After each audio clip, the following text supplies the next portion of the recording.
All right, so we're looking at algebraic expressions, and it says write as a single fraction in its lowest term. So we're going to treat this just as we deal with fractions. And with fractions, when we're subtracting fractions or adding fractions, we always want to ensure the denominators are the same. If they're not the same, what do? We find the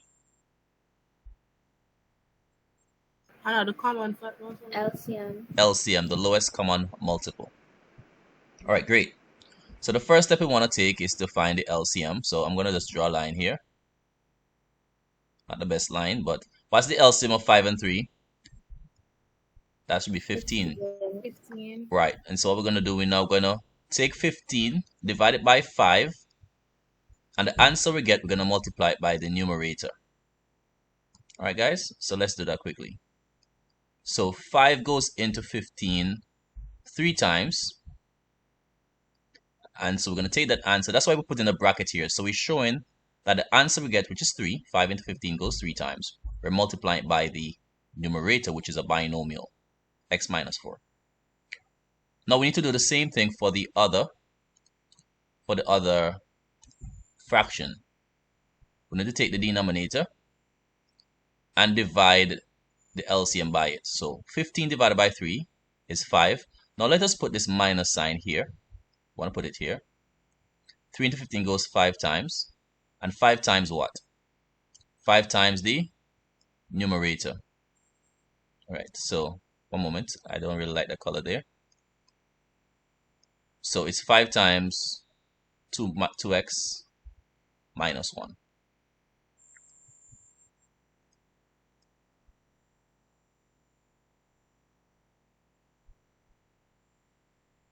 The denominator there. Okay, good. All right, so the next step now is to distribute. We want to multiply out the brackets. Whenever we simplifying algebraic expressions, we will always want to remove brackets. So this is going to give us 3 times x, which gives us 3x. And 3 times 4 gives us 12. Now what we're going to multiply now, even though we've seen a 5 outside, we don't want to multiply by 5. We want to look at the sign as well. So it's not just 5, but it's what? It's actually a negative 5. So we're taking the negative 5 and multiply by the quantities inside of the bracket. So that's negative 5 times 2x. So bear in mind, when we said 15 divided by 3, we did get 5. But because there's a minus here, the 5 goes in front of the minus sign. In other words, minus 5. And so we're now multiplying each term in the bracket by the minus 5. So we treat it as negative 5. So we're saying negative 5 times 2x will give us negative 10x. And negative 5 times negative 1, that gives us a positive 5. And don't be afraid to use the calculator. For instance, 3 times negative 4, your calculator return negative 12. Negative 5 times 2, your calculator return negative 10. But remember, this was negative 10x. And when multiplying negative 5 by negative 1, there's no x on either term.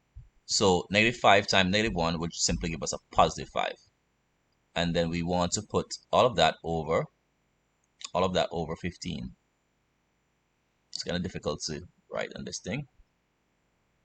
But this is 3x minus 12 minus 10x plus 5 over 15. Okay, so the next step is to simplify. So we have 3x. We want to write that first. 3x. I'm going to combine it with minus 10x. Take the minus 12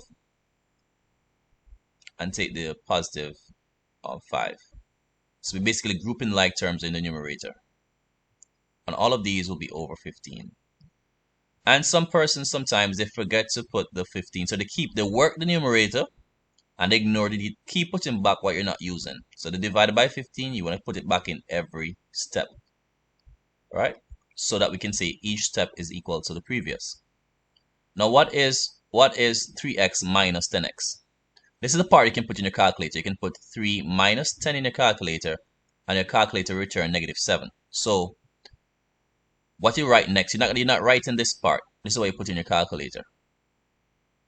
So 3 minus 10, subtract this. In other words, you're saying the coefficient 3 minus the coefficient 10 give us the coefficient negative 7. So it's negative 7x. And negative 7 plus 5, you want to put that in your calculator as well. And that should be what? The calculator will return negative 7 all over 15. And there's nothing we can actually do concerning what we have there as in terms of negative 7x minus 7.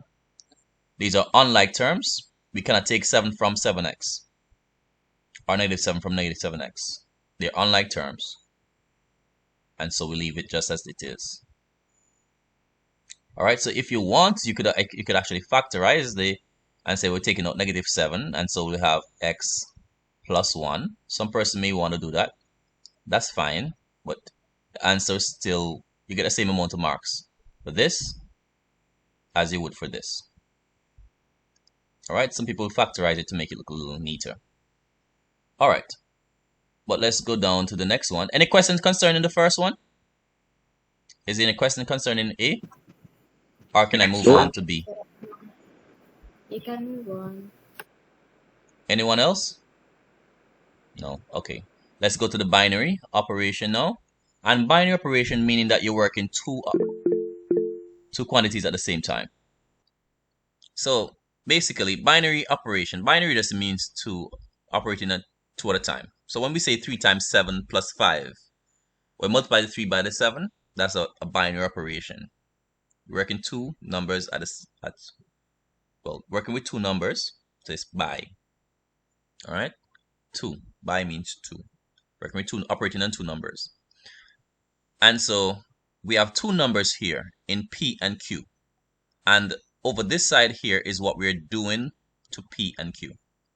This is the operation that will be carried out based on what this is the instruction. The star here is the instruction. And this is what happens to P and Q, the two numbers we're operating at the same time. It's saying here that we should square the first number, subtract 3 times the second number, then subtract 7. So we're doing all of this to two numbers. We're operating on two numbers at a time. Two numbers in the sense of P and Q. All right, so the two numbers we're working on will be negative 4 and 5. So that's the binary operation. So what we're going to do, we're going to replace P. So we want to identify what P will be. Before the asterisk, that's our P. So before this asterisk, we have negative 4. So that tells us that P is equal to negative 4. After the asterisk here we have Q. So after the asterisk, we have 5. So Q is equal to 5. That's all it is. Identify P, identify Q with the numbers that we're given. And it's that easy. So where we have P and Q in this side of the expression, we are simply going to do what? Replace them with negative 4 and 5 respectively. So I'll take my P squared minus the 3Q minus the 7. And where I have P, I'm going to replace it with the negative 4. So it's negative 4. I want to put the entire negative 4 in bracket and the square outside because we are squaring P, which means we are squaring negative 4.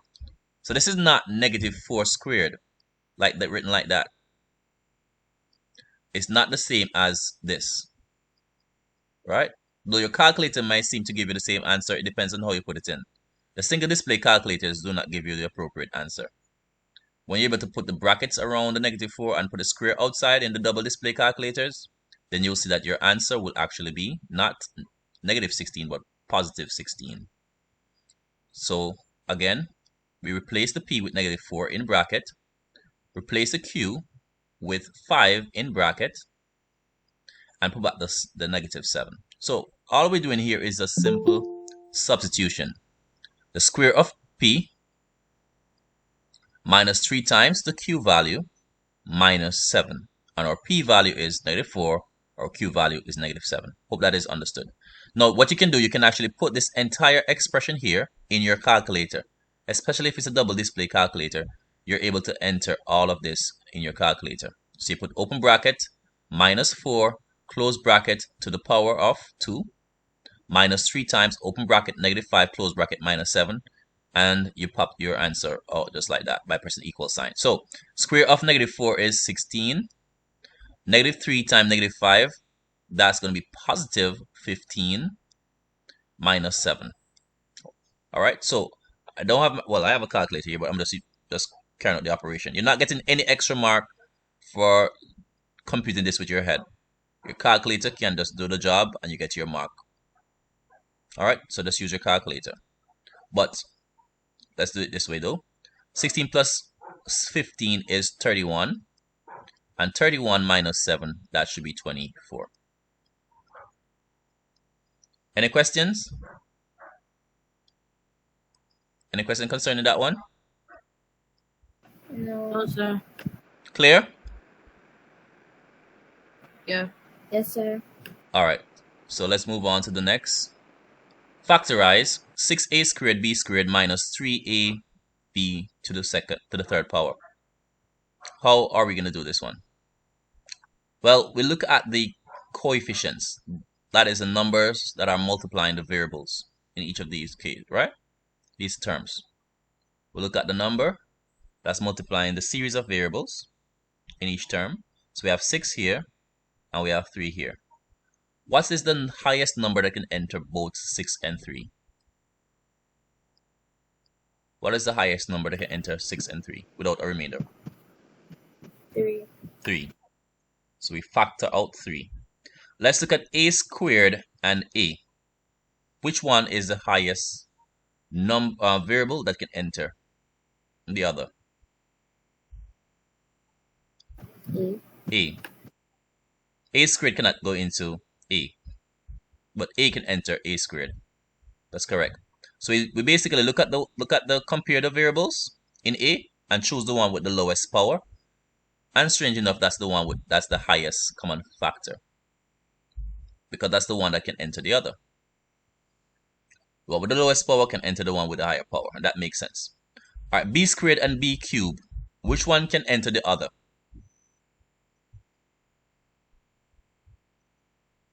We're looking for the one looking at b squared and b cubed. Which one can we find in the other? B squared. B squared. We can find b squared in b cubed. In other words, b cubed is what? B times b times b, correct? That's b cubed. Yeah. And in b cubed, we can find b squared. This is b squared right here, b times b. So b squared can be found in b cubed. And since we're saying b times b, what we're multiplying here is a factor. In other words, b squared times b. When we're multiplying two or more quantities, each quantity will be considered to be a factor. So b squared is a factor of b cubed. So we have found our common factor, which is 3a b squared, and that goes outside the bracket. Question, you may ask? Sir, I have a question. Sure. I see for the b squared part, when you put b squared, didn't you say it's for if it has to go into it without a remainder? Yeah, and b squared can yes, and b squared can enter into b cubed without a remainder. So can you explain how? Okay, sure. I don't understand. Oh, sure. Let me ask a question. Can 2 enter 6 without a remainder? Yes, sir. Okay. Let me ask a question. We can write 6 as 2 times 3, correct? Yes, sir. When I take out this 2, and what I have remaining is 3, then not what I have remaining. I am using the term remaining. I wouldn't say incorrectly. I'm using remaining as in what I have left here. I took out the 2. What I have afterwards is a 3. But the other factor that I have here is 3. So when I multiply them, I get 6. But it's not to say that it's a remainder as in it cannot enter into it completely. 2 goes into 6 completely 3 times. Right? So when I say take out the 3, I'm talking about like we have 2 factors and we remove one of them. We put one of them outside the bracket and the other one we put in the bracket. So it's a terminology. That's the causing the confusion there. So my bad. All right. So when I say we take out we're talking about, we're factorizing. So we take out a factor and leave the other factor. The other factor that's left is not a remainder. For instance, when we say 5 divided by 2, what we're saying here, we have 2 times 2, right? Plus 1. That will give us 5, right? 2 times 2 plus 1 will give us 5, correct? These two are Yes, sir. factors, yeah. In a sense, 2 times 2, right? These are factors of 4. But there's an extra here. We consider it a remainder. In other words, it doesn't fit in. It's not. This is not a factor. That one is not a factor. It's just a remainder for when we divide 2 into 5. So when we say 2 goes into 5 twice, in other words, 2 times 2 give us 4 plus 1. And that 1 we put it up here as the remainder over 2. So 2 2's give us 4 plus 1, 5 over 2.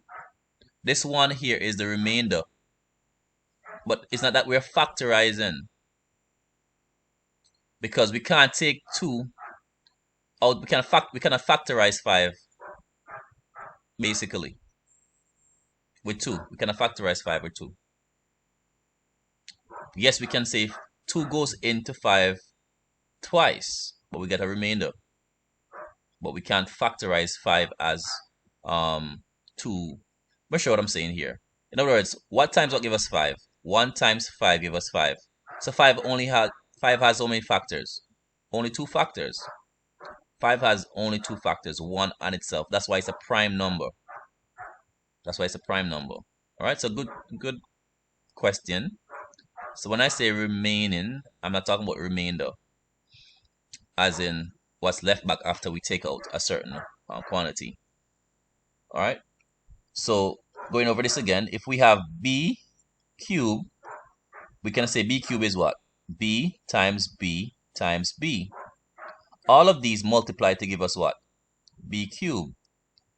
There's no remainder. There's no plus b or plus 1 or plus 3 or anything like that. It's straight up b times b times b. All factors. Right? So like I said, with set 5, I couldn't do that with the 2. I couldn't say 2 times 2 times 2 or anything like that. If I say 2 times 2, I have to put a plus 1 as a remainder here. So it's not all multiplying here. But if I want factors, I'll have only factor I can say is 5 times 1 or 1 times 5. Right? Only 1 and 5 can enter 5 without a remainder. Right? But 2 goes into 5 and it will leave a remainder. B can enter b cubed, b squared times. There's no remainder there. B cubed can enter b cubed 1 time, because b cubed times 1 will give you b cubed. So these two quantities multiply to give you b cubed. So there's no remainder in this, no remainder in this, no remainder in this. Is that clear? That's 100%. Okay, that's fine. As long as you can multiply two quantities and they give you a third quantity, then both of those quantities are factors of the third quantity. That's what I'm saying. So if I say b times b squared, what's b times b squared, Anisha? What's b squared times b? B cubed. B cubed. So we have a factor times a factor. That will give you the multiple or product. Right? These product. Then these two are factors. Both of them can enter b cubed. And b cubed is a multiple of b1, b to the first power, and b to the second power. These are two factors of b cubed. So there's no remainder. So as long as you can multiply two quantities and get the third quantity, there's no remainder in those. Alright? And what I was saying to you here is that you cannot multiply two quantities other than 1 and 5 to get 5. So there's no remainder if I should say 1 into 5 goes 5 times, right? 1 goes into 5 how many times? 5 times, correct? And 5 goes into 5 how many times? Once. So those two are the only two factors of 5. So there's no remainder in those. Any other quantity will give you a remainder. And the remainder you have to put plus. So 2 goes into 5 twice, plus 1. Okay, so the idea is b squared goes into b squared how many times? Let's see. All right, so it's not a remainder. We're just saying what the other factor is. Like 2 goes into 6. How many times? 3 times. There's no remainder. Because 2 times 3 give you 6. Right? When you multiply these, you get 6. You don't need a remainder to get to 6. But if I use 5 though, 2 goes into 5 how many times? Twice. But 2 is not the answer because there's a remainder. 2 times 2 do not give me 5. I have to put a plus 1. 2 into 5 goes twice. But I must put a 1 over 5. So this is the remainder, 1. But for the others, I can just simply multiply the divisor by the quotient and get the 6. All right? Well, don't worry. You'll understand by and by a little bit more. So let's continue. Just think about it some more, okay? So can b squared go into b? B squared? Yes. B squared goes into b squared once. Can b squared go into b cubed? Can b squared go into b cubed? Yes, let's take it out. B cubed is what? B times b times b. And b squared is what? B times b. Look what happens in the denominator. B cancel b, b cancel b. You realize the denominator is cancelled out? Right? Yes, sir. Right. So once it's cancelled out, then there is no remainder in the sense of an additional amount that will needed to make up this. Just like the 5 divided by the 2. Alright? With the 5 divided by the 2, I would not be able to do that.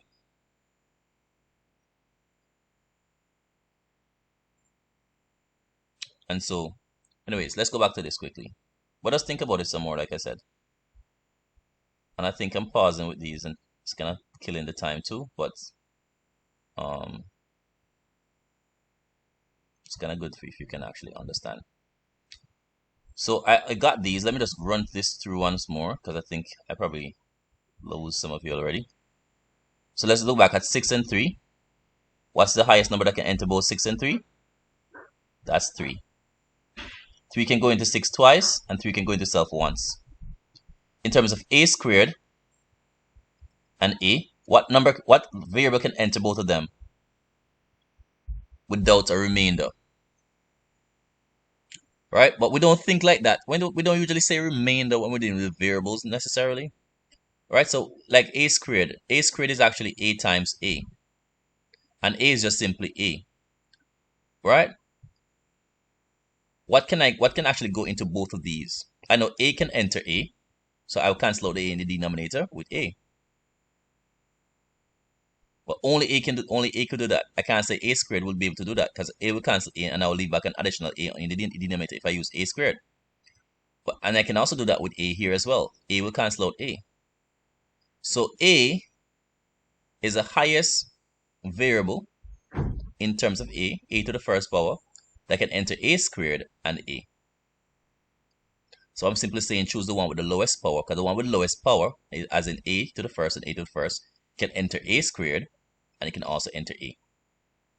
In terms of b squared and b cubed, right?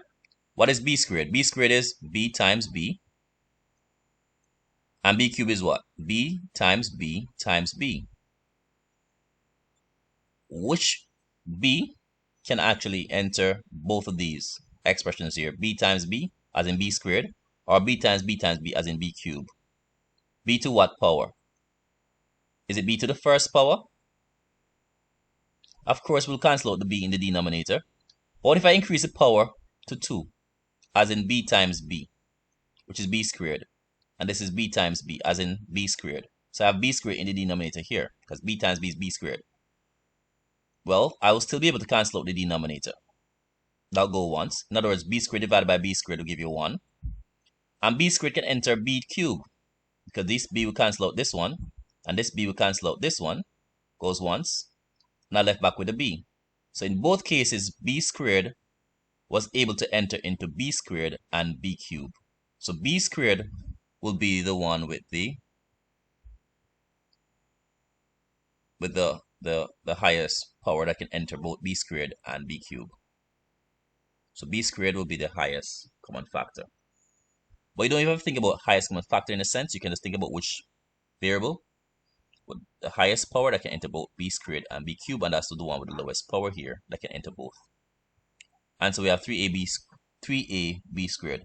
Now we're trying to figure out now, you can do this two ways. You can divide 6a squared b squared by 3ab squared to find out what goes here, and do the same thing to this as well.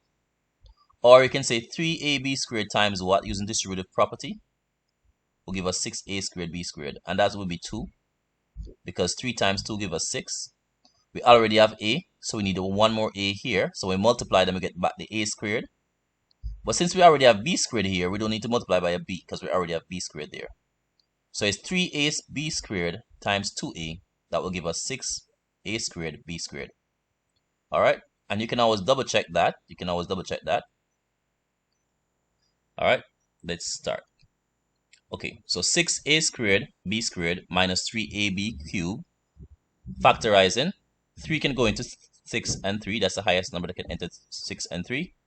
A squared and a is the highest variable that can enter a squared and a. And b squared and b cubed, b squared will be the one that can enter both b squared and b cubed, the highest one, the one with the highest power, right? B can enter both of them, of course, but b squared can enter both of them as well, so we choose the one with the higher power. Alright, and then we're going to ask ourselves, 3ab squared times what will give me back? The 6a squared b squared. I will need a 2, so that 3 2's give me 6.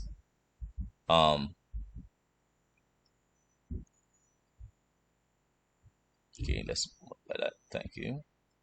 Okay, let's go. So 3 times 2 will give me 6. I have a here. I need a squared, so I'll put that a here. I multiply by an a. So a times a will give me the a squared.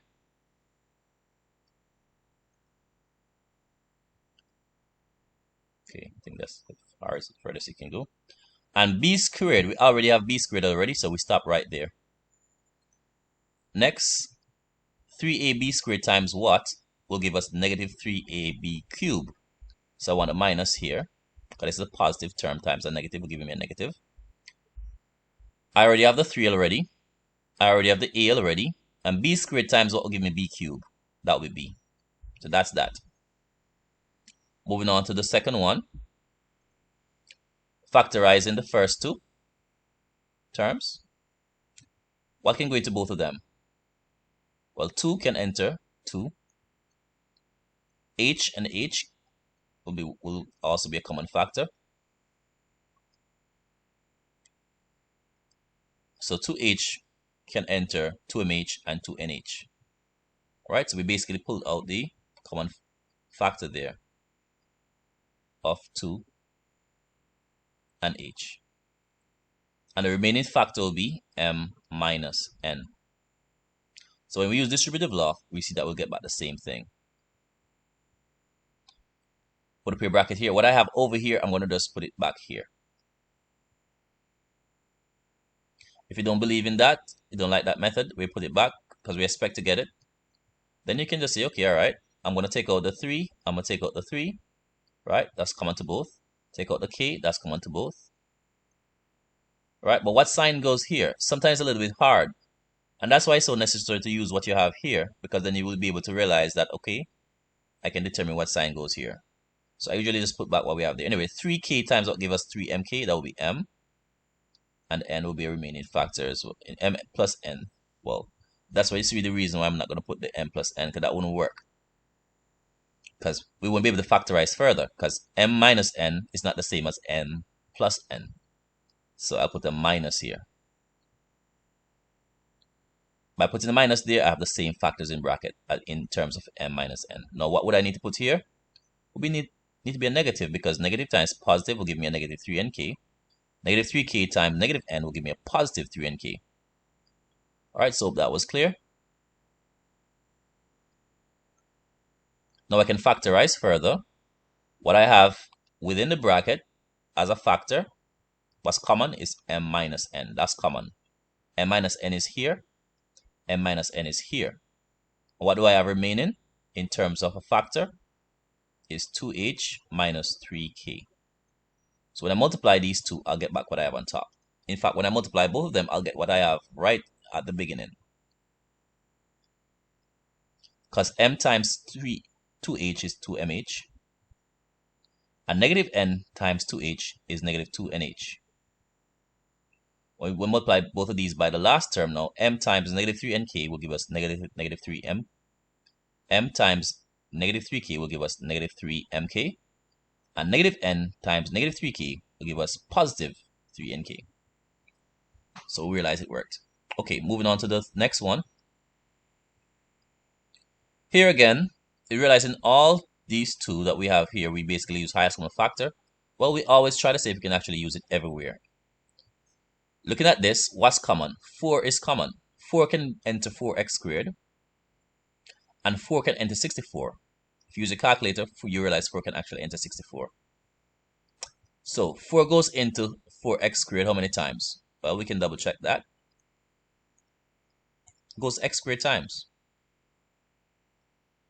So x squared goes here. And by distributive law, you can check. 4 times x squared will give you 4x squared. 4 times what will give us 64? Using a calculator, 64 divided by 4. 16. 16. 16. You guys didn't use a calculator there. You guys use your head? I use calculator. Yeah. Okay, Calculator. no problem. Why all you decide to answer for that one? My head. Oh, awesome. I need to understand how you guys decide to answer for that one. Strange, but that's good. Hear you all talk. All right, so we have two factors there, right? What are the two factors there? 4 is a factor, and x squared minus 16 is the second factor. Collectively, because we're multiplying two things. The two things we're multiplying are 4. What's the next thing? X squared minus 16. We're multiplying both of these. We have a monomial factor and a binomial factor.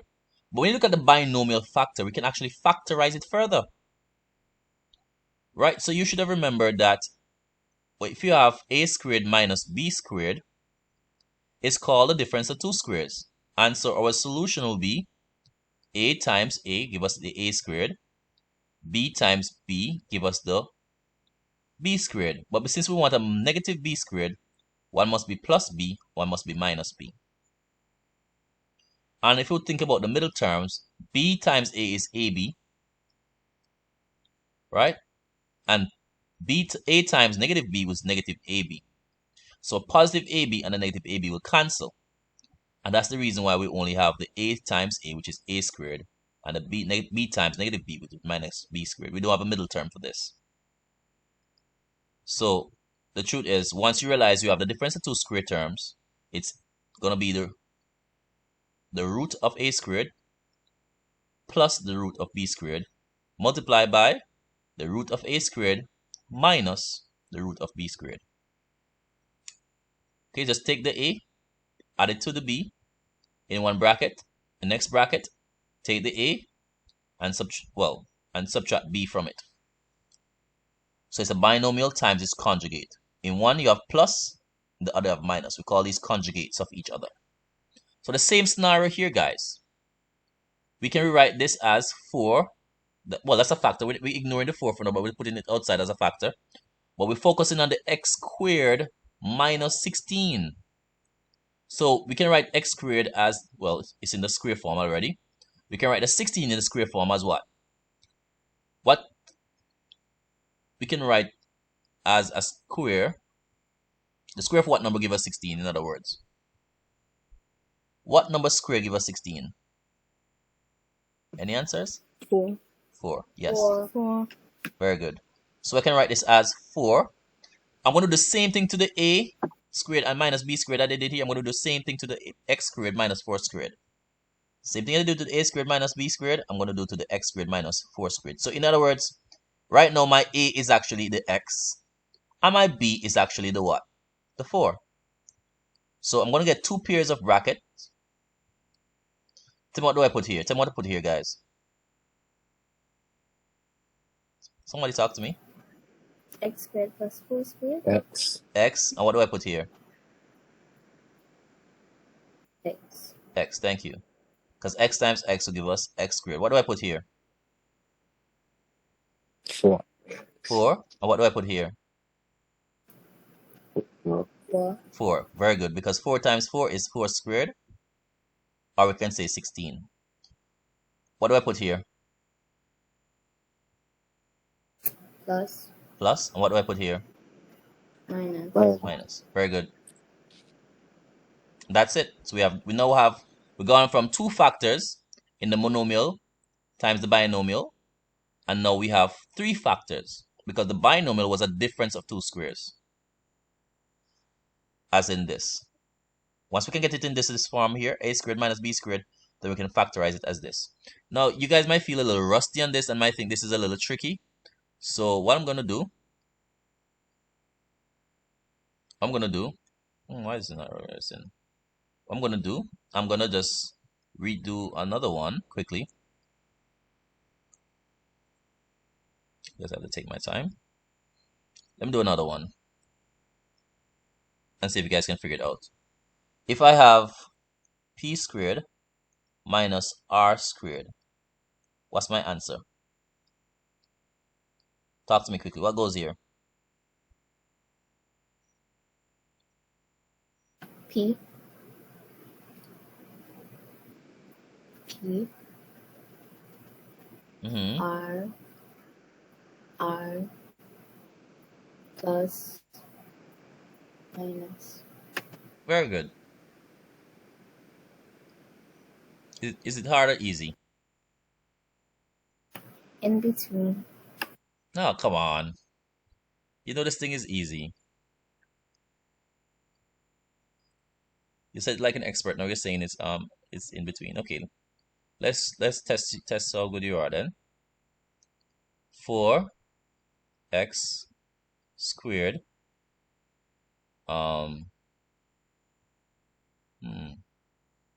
minus 25. I'm going to make it a little more difficult. Do you recognize this as a difference of 2 squares? It's actually a difference of 2 squares. But I'm testing your knowledge. We can't factor out 4. 4 and 25 do not have a common factor besides 1. So we can't factor out quantity here. But we do recognize that this 4x squared is actually a square number. How can we write 4x squared as some quantity squared? What will go inside the bracket? Who can tell me? Anybody? For $5 million, what will go inside the bracket here? 2. 2 only? X. Yes. Okay, you won $5 million. So 2x all squared will give us back what? 4x squared. Think about it. This is saying 2x times 2x. So the 2 will multiply the 2 to give you the 4. And the x times the x will give you x squared. So this is actually a square term in terms of the quantity being squared. 2x being squared. So what goes here is 2x. And what goes here is what? Talk to me. What goes here? 2. 2x, yeah. Remember, 2x times 2x will give me back 2x squared. Or 4x squared. When I say 2x squared, I mean 2x in bracket to be squared. Because this is worked out to be 4x squared. And 25 can be written as what? 5 squared, right?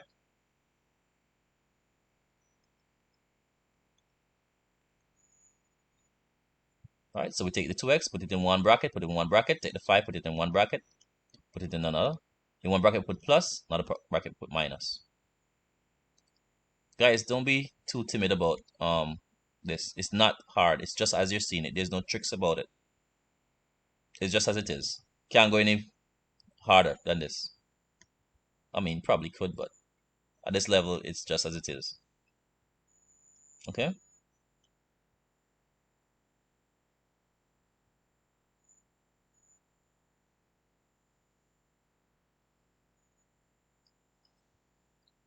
All right. And it's not the first time you guys seen difference in two squares either. So probably just haven't looked over those. Let's look at this one. X squared plus 8x plus 15. I mean, this one you guys learned the different methods. And believe it or not, this one is the hardest one out of all of these that are there.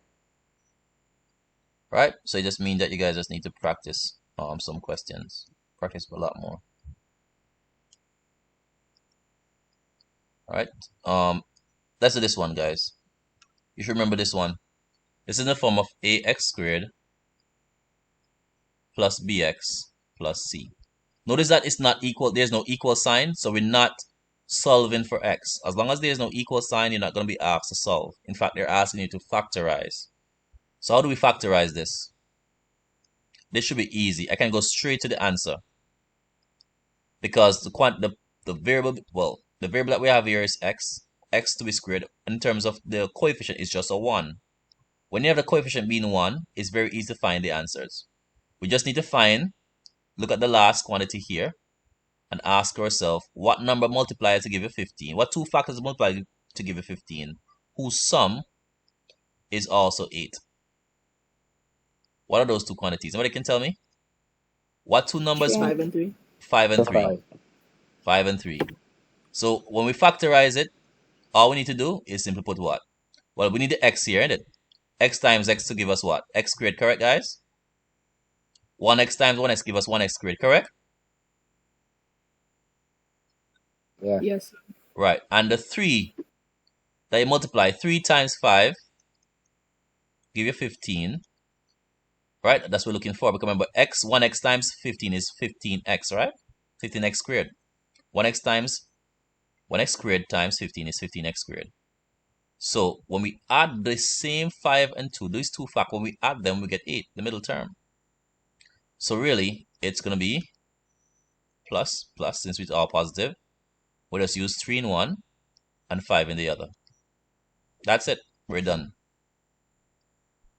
All right. So when the number that we have there is a 1 in front of the x squared, we can just take the two factors that when we add to get the middle term, we can put them right there in the brackets. As long as what? The number before the x squared is 1. Now, if the number before the x squared is not 1, for instance, like 2, 3, and so forth, then you need to go through the long method. All right. Or you use the box method and figure that out. All right. But using the box method, right, we want x squared goes here, and what goes here is 15, positive 15, right? And so we know x times x will give us what? X squared. And what times what will give us 15? We know 3 times 5 will give us 15. And so this will have what here? 5x. We'll have what here? 3x. When you add 3x and 5x, you get the 8x, the middle term. And so we got all the terms we need. We have the x squared, we have the 15, and the two middle terms, 3x plus 5x will give us the middle term, 8x. And so our answer will be x plus 3, which we have here, right? And x plus 5. That's it. Is that clear? Yeah. Yes. All right? Yes, sir. And as I said before, Scroll back up real quick. this one is the hardest one. We just haven't practiced these enough.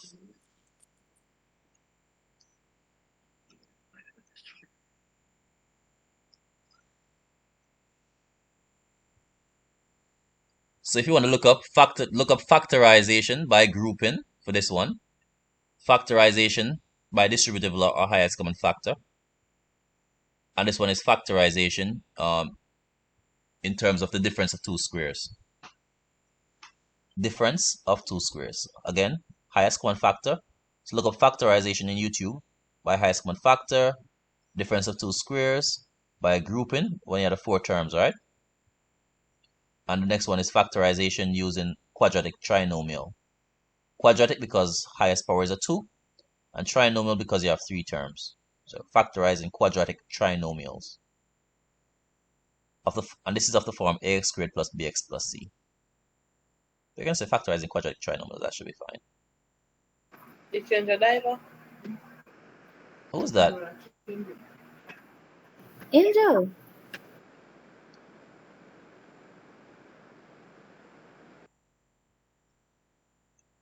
Okay, Angel.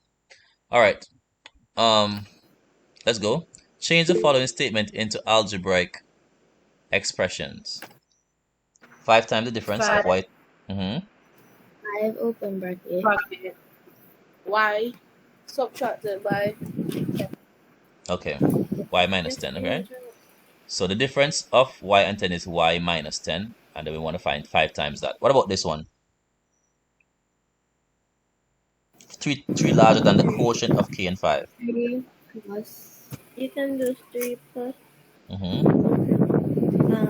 open bracket k divided by 5. Yeah, but we don't have to put the bracket there.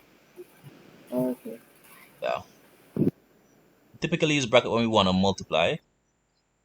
I mean, we could put it, but it wouldn't have no impact there.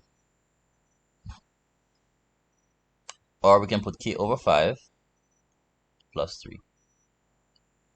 Alright?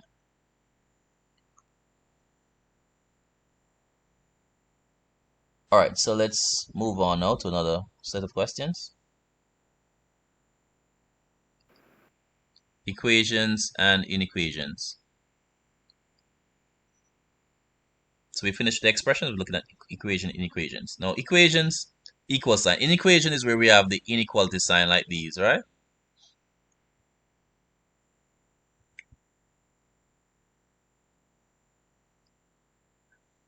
We refer to these as inequations. Alright. Once we replace the equal sign with those, we now have inequations. But the same method, same process, except 1 or 2 minor differences. Alright, so using the quadratic formula, we're looking at equations here because we have equal sign, so that we're looking at equations. It says using the quadratic formula. And quadratic formula, when we think about quadratic formula, we're talking about expressions of this format, where we have the ax squared plus bx plus c, where a, b, and c are members of real numbers, right? Of course, we have imaginary numbers and all that, but we're just looking at those that are members of real numbers. Oh yeah, and a is not 0, by the way. A can't be equal to 0. Because a is 0, then 0 times x squared will be 0, and then we'll have a linear term. We don't want that. So for these, we're asked to determine the roots of the equation. Now you might be saying, but I thought we're not working with those that have a higher number than 1 before the x squared. I thought we just have 1 before x squared. But the thing about it is that we're looking at using this formula. So we're not focusing on factorizing. I mean, if you can factorize, you can use the factorization method and solve, but not all of them can be solved by factorization. But majority will be solved by using this formula. So that's what we're focusing on, using this formula to solve, to find what we call the roots of the equation, or the x-intercepts. So that's a different name, right?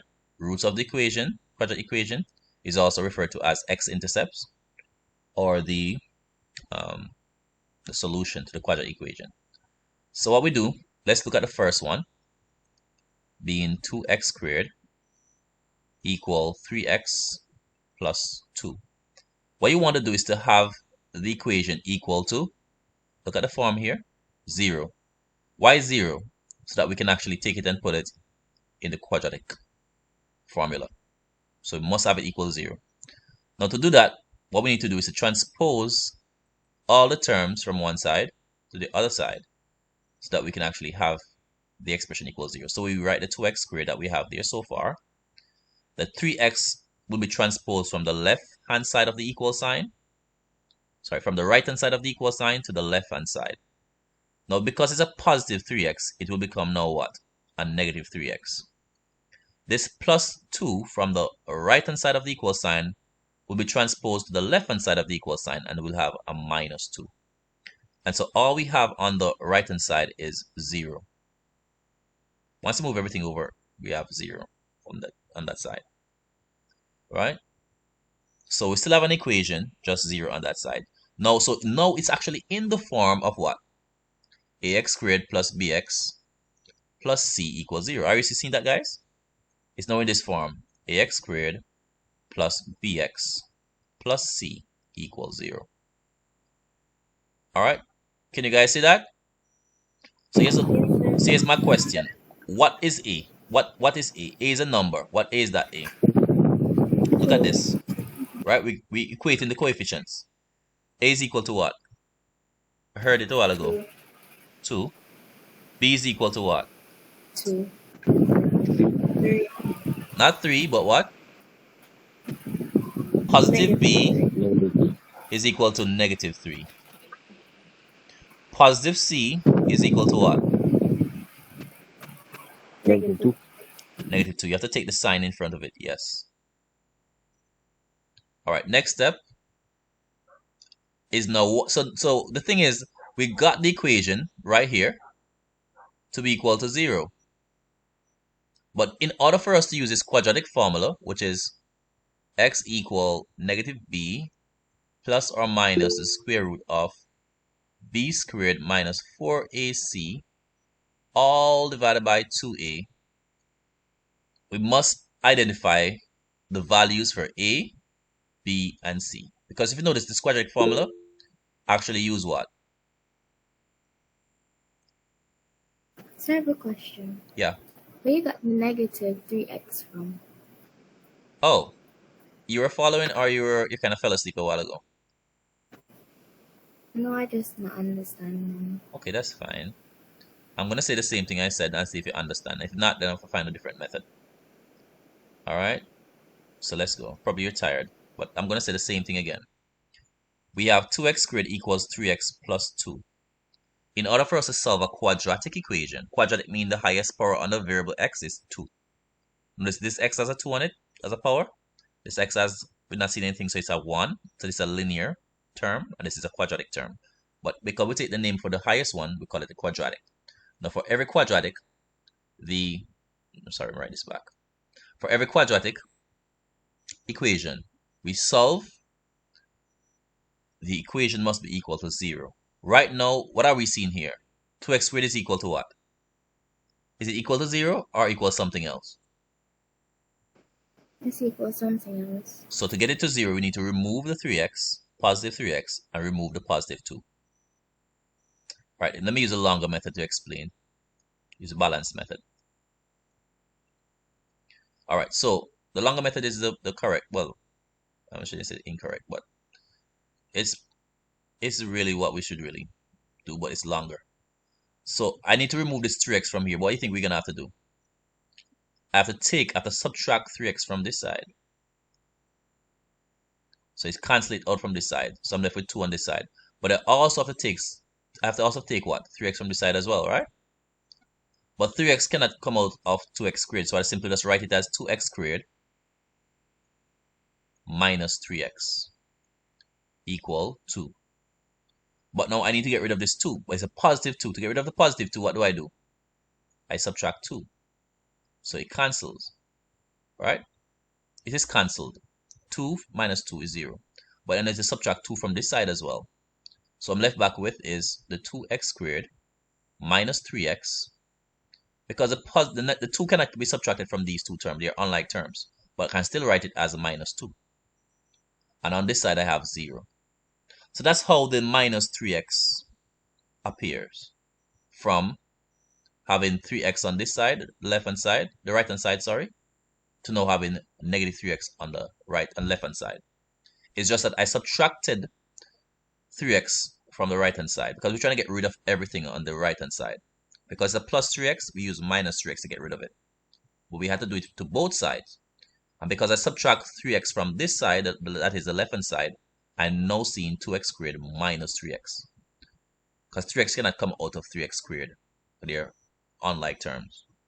Only when I find out what x is can I subtract it from the other term. And to get rid of this 2, I also subtract 2 from this side, as I did in this step. But because I subtract it from this side, to keep it balanced, to keep it equal, to keep both sides equal, what I do to one side, I must do to the next. So I also subtract 2 from this side. So we have 2x squared minus 3x minus 2. So that's how we end up with this. But a faster way of explaining this, right, which is where you have to just memorize or just accept it, is that in an equation, once we transpose a term from one side, so we're trying to get 0 over here. We're trying to remove 3x and remove 2 as well from the left hand side of the equal sign, from the right hand side of the equal sign. So 3x goes over as what? Not just the 3, but 3x as collectively as one term goes over as from plus 3x to minus 3x on this side of the equal sign, the left hand side. So I have this as the left hand side and over here as the right hand side.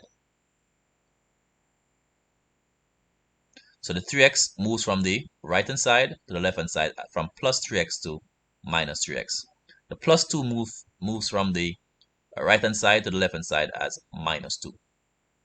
So because I move the 3x and the 2, I'm left with 0 on that side.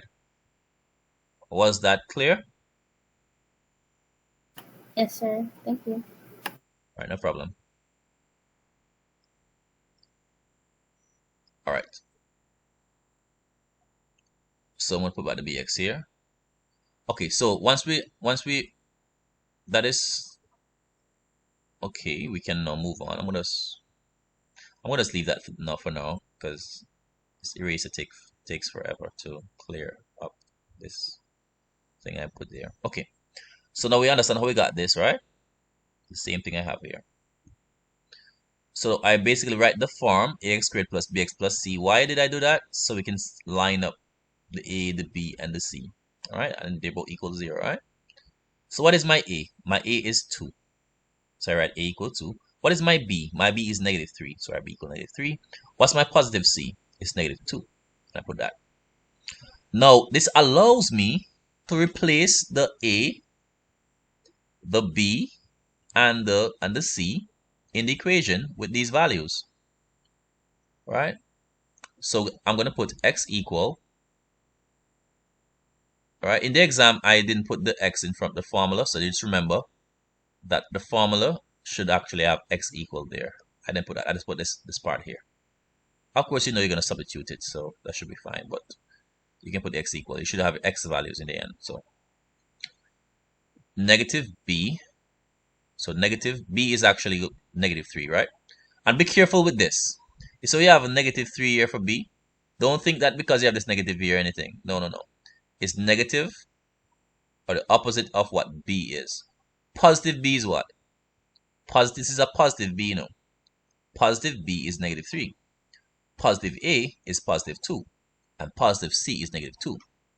We're given what b is, positive b is. Now we want to find what negative b will be. So if positive b is negative 3, that means negative b should be the reverse, the opposite, positive 3. But let's see if we get that. I'm going to put a bracket around b, not the negative, but around b itself. Right?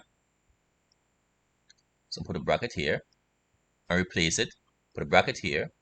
Put my replacement, replacement. So wherever I have b, I'm going to put what? Negative 3. Alright? Plus or minus the square root of b squared minus 4a times c over 2 times a. And where I have b, I put negative 3. Where I have a, I put 2. Where I have c, I put negative 2. Where I have a, I put 2.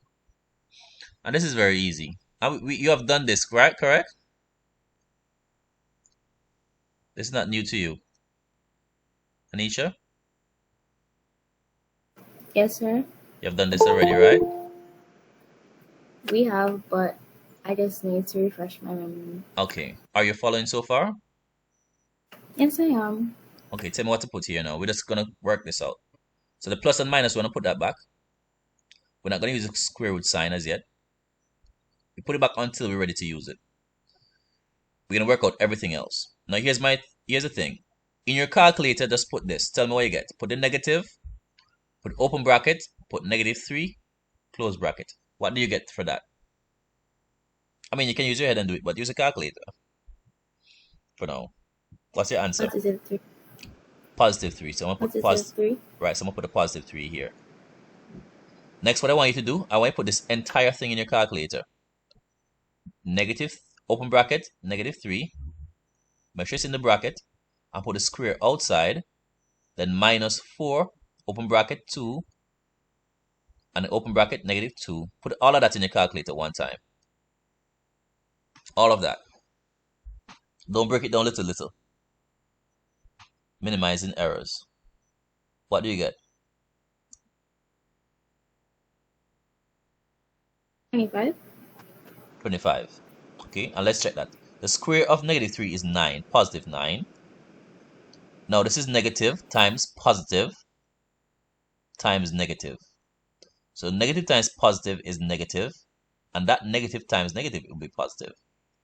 4 2s, 8, and 8 2, 16. 16 plus 9 is 25. That's correct. Over 4. 2 2s 4. Alright, I'm going to work out this portion here between the equal sign.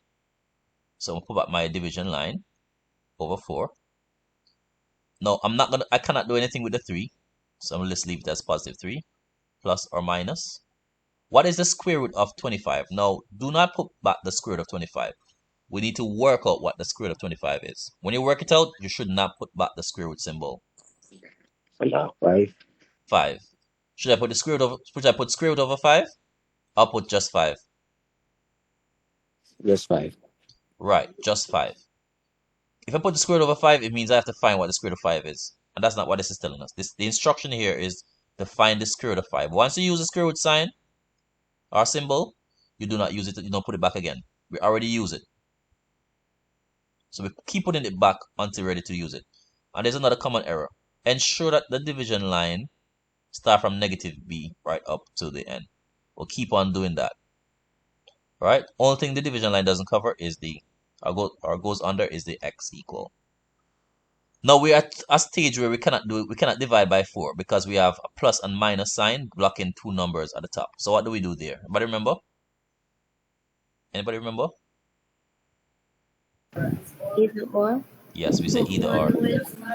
So we say either x is equal to, we take the plus in one instance, so it's 3 plus 5 over 4. Or in another instant we take the what? The -5. The -5. And we work them out simultaneously. So we're going to say x equal 3 plus 5 is 8 over 4. Or 3 minus 5 is -2 over 4. And this will give us, and let's work that out. Let's put it in the calculator. Don't trust anything. Put it in the calculator, because some person might give me a half. Alright, just put it in the calculator and see what it's supposed to be. What is it supposed to be? What's 8 divided by 4? How many? Just 2. Just 2. Alright, because remember, what will happen here is that 4 goes into 4 once, and 4 goes into 8 twice. And 2 divided by 1 is simply 2. What about this one? Put -2 divided by 4. And press your ABC button when you're done to see. If you give a decimal, press your ABC button. What do you get? Or when dealing with fraction, you can put the ABC button on -2, ABC 4. What do you get? Somebody talk to me. Anisha? Sir, I'm not getting it on my calculator. I'm trying to put it in.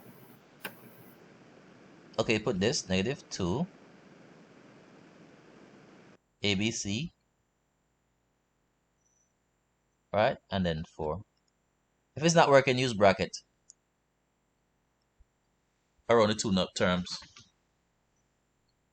I got -1/2. -1/2, right? Yes, sir. Which is what? What's -1/2? -1/2. Half. Yeah, negative a half. Alright? So we have two values for x. Actually, I should put x in this. I should have put x, but it's fine. I'll just put it here. Or x equal to negative a half. Alright, or what you could do with this, 2 into 2 goes once, and 2 into 4 goes twice. So notice in one instance you have 2 in the numerator, 1 in the denominator. When the 2 is in the numerator, it's just 2. Because every number or every quantity can be written as that quantity over 1. So we can ignore the 1 and put 2. But when the 2 is in the denominator now, you're saying you're dividing 1 into 2 parts. So really have a half. Really. Alright, or 0.5. But it's best to always leave the answer as fractions.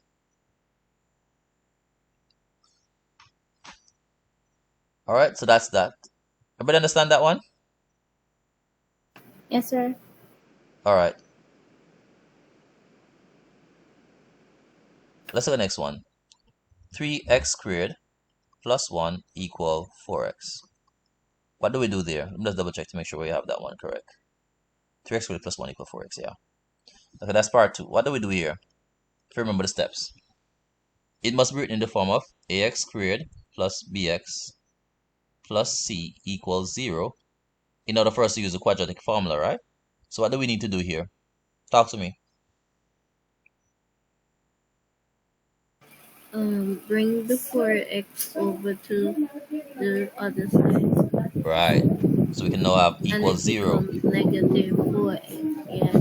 Right. Where do I put the 4x though? 3x After at the the 1 or end of before the 1? before the 1. Right. Look at the formula. Right. Look at the form. Let me repeat it again. We have 3x squared plus 1 equals 4x.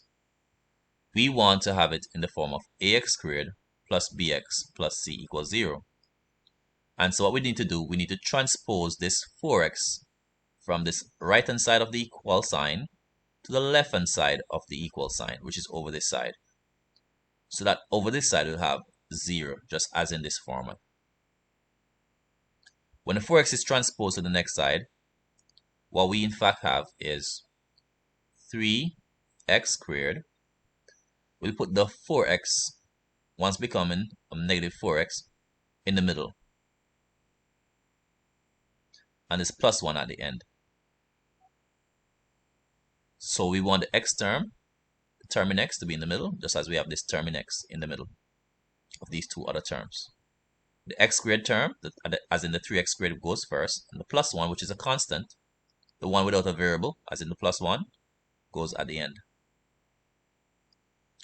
And then we want to have equals 0.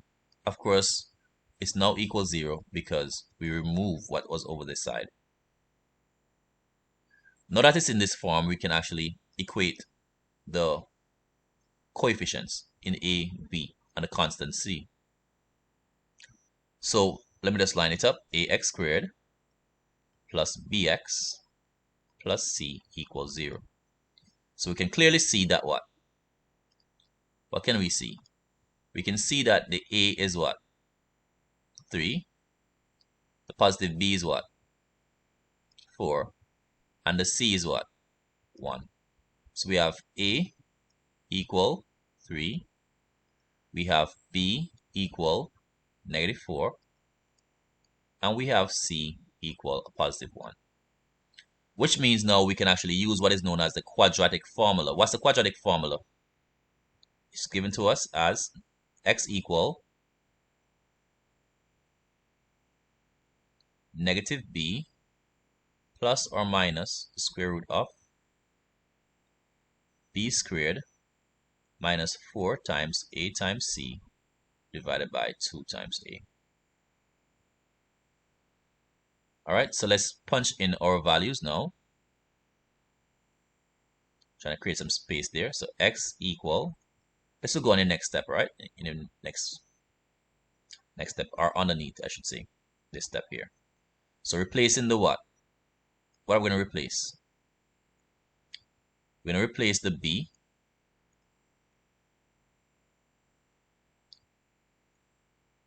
Replace this b here, minus 4. Replace the a and the c, 2 times a. Somebody have a question? No, it was by accident. My bad. That's fine. All right, so we're replacing b. What goes inside the bracket? Remember, this negative b is part of the formula. This negative does not belong to what we have here. This negative b is part of the formula. So I put the bracket and keep the negative out. So what is b? B is equal to what? Negative. Negative 4. Right, what goes here? Negative 4. Yes. That sounds like Javier. What goes here? Yes. Delete. What goes here? 3. 3. And what goes down here? 3. 3. What goes here for C? 1. 1. Right, very good. All right, so let's work out the next part.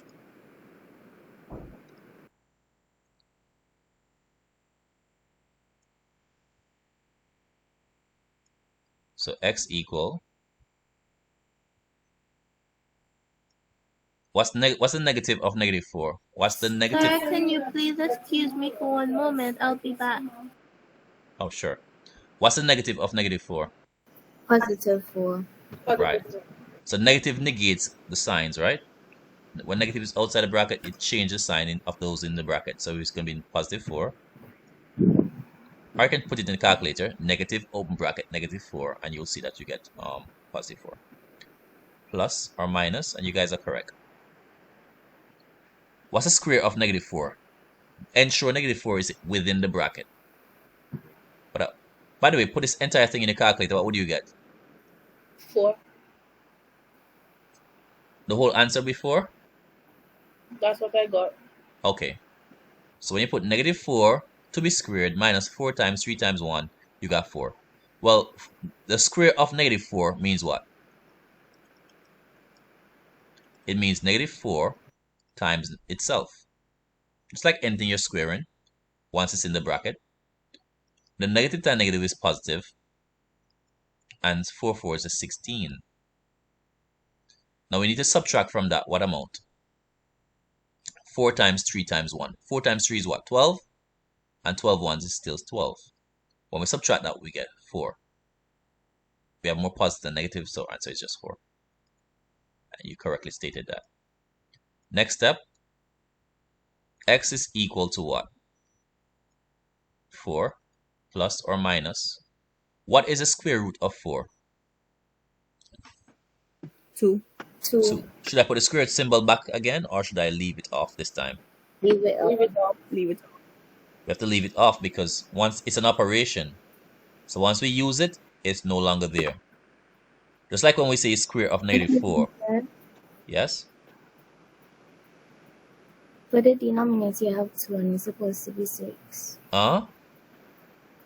Oh, yes. For the denominator, yeah. Yes, that's correct. That's correct. Thank you for spotting that. For the denominator, it's actually 2 times 3. And that should be 6. Thank you. And I get 100 for that test. Imagine that. Okay, so let's look at it now. So square root of 4 is what? 2. Thank you for spotting that, Anisha.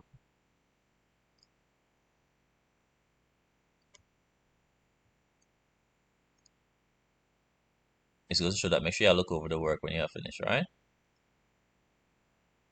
Especially if you finish ahead of time. So x is equal to.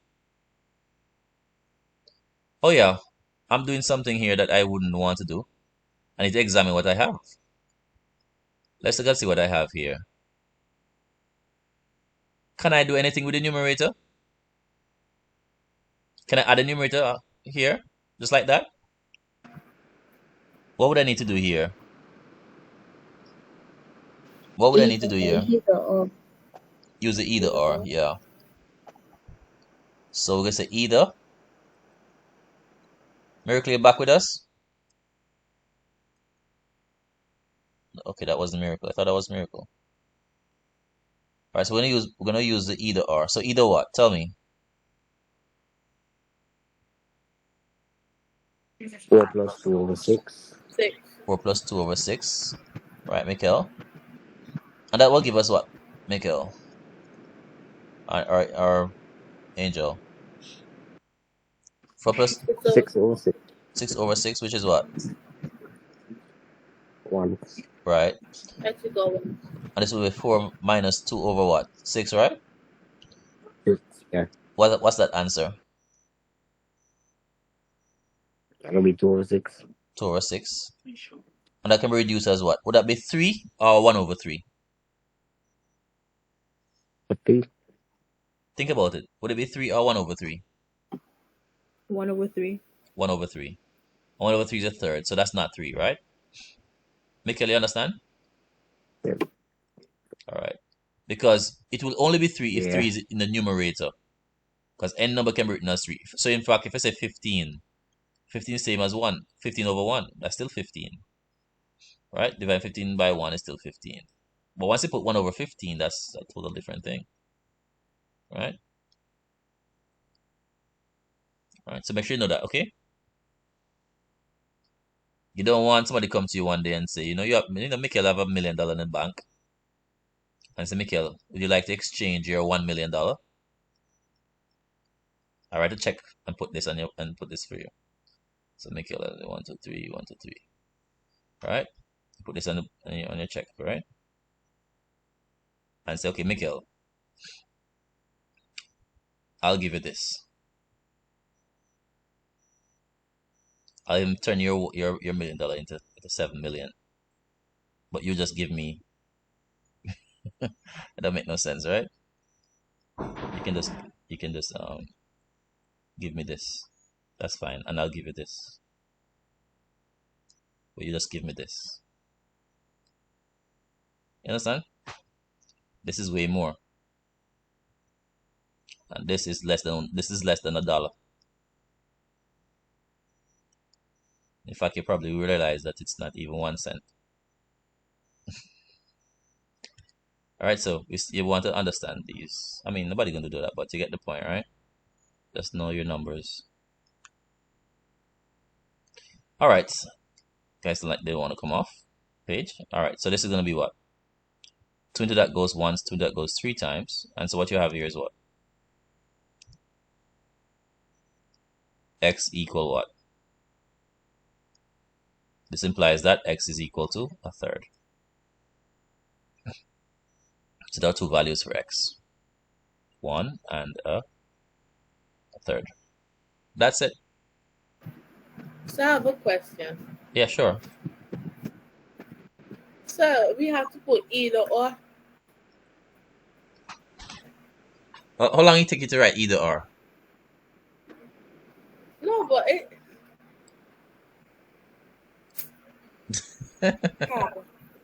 Oh, come on. Persons are more concerned about understanding the concept. You worry about the either or. I think it'd be nice to put it, okay? You show your full understanding of the concept. Yes, put your either or. Determine all the integers. So when you have all those composition to write all them words, in English, you don't worry about all of that, right? Determine all the integers represented as x that satisfy the inequality. So how we're gonna do this, guys? Alright, let me just show you how to do the first one. 5x is less than 30. 5x is greater than or equal to 15. You realize I'm saying the opposite thing, right? Probably gonna have to explain this a little bit for you guys. But I want to focus now on just simply how to simplify this. So let's go. What we do, we're trying to get to have x in the middle only, right?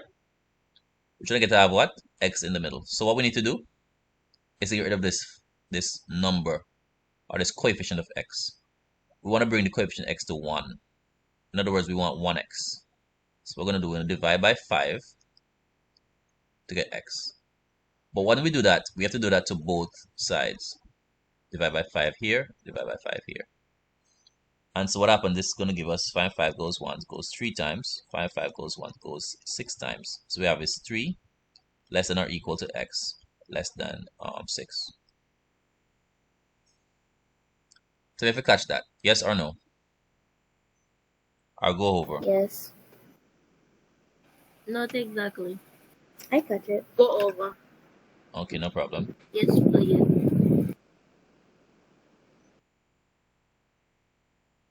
All right, so this is one of them that we did while we were online.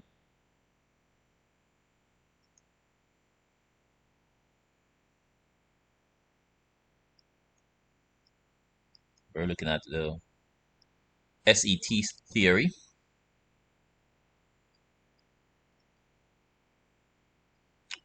Okay, so we have 5x here, right? We want to have x. So how do we get rid of the 5x? It's like saying 5x equal 20. How do I find the value of x? 5 times 4 is 20, so x is 4. So what we do to one side, we do to the next. So this gives us x is equal to 5, 5 goes 1, goes 4 times. X equal 4. That makes sense because 5, 4 is 20. It's the same thing that we want to do with the inequation as we did with the equation a while ago. Alright, so what we're going to do, what we do to one side, we do to the other sides. We have 3 sides in this case. The middle, we want to get x. So we're going to divide by 5 to cancel out the coefficient. But what we do to the middle, we do to this end and the other end. 5 goes into 15 3 times. 5 goes into 5 exactly. 5 into 15 goes exactly 3 times. 5 into 5 goes exactly 1 time, so we have 1x. And 5 goes into 30 exactly 6 times. So this is my solution. Right? They said determine all the integers. We can just leave our answer like this. This is all the integers. Meaning that x is great. Integers are numbers like we can count. Like 1, 2, 3, 4. Those are natural counting numbers. Are natural numbers. But we also include 0 as an integer. Right? So it's not just counting numbers. So now we're talking about all whole numbers here, right? But then we have some numbers below 0. We don't really call them whole numbers, but they don't have any fractional parts. So we refer to them the negative of whole numbers. Like negative of 1 is negative 1. Negative of 2 is negative 2. Negative of 3 is negative 3. And so forth, right? And these numbers all make up what we call the set of integers. We use the letter Z to represent the set of integers. Right? They don't have any fractional parts. Not negative 3 point anything, just negative 3, positive 3, negative 2, positive 2, negative 1, positive 1, 0. All these going on to infinity in both directions. So we talk about the values of x. You can write them out. This is saying that x is what? We're going from x to this direction. What we're saying here, we're saying x is equal to 3. Right? We're including 3 in our answer. But notice that the big part of this, the big part here, face the bigger number. So like I have 10 here and 6 here. I'm saying that 10 is bigger than 6. If I'm going this direction, I'm saying 6. And I talk about the small part here. So 6 is smaller than 10, or 6 is less than 10. But once I'm reading in this direction, I hit the big part first. So I say 10 is bigger or larger or greater than 6. So it depends on which direction I'm going from. The small part, the beak, faces a small number, and the opening faces the bigger number. It's like a mouth and the beak. So the mouth faces bigger number, the beak faces smaller number. So 10 is greater than 6, going from right to left. Going from left to right, 6 is smaller than 10. So I'm reading from x to 3, I'm saying what? X is what? I'm facing the what? The beak or the mouth?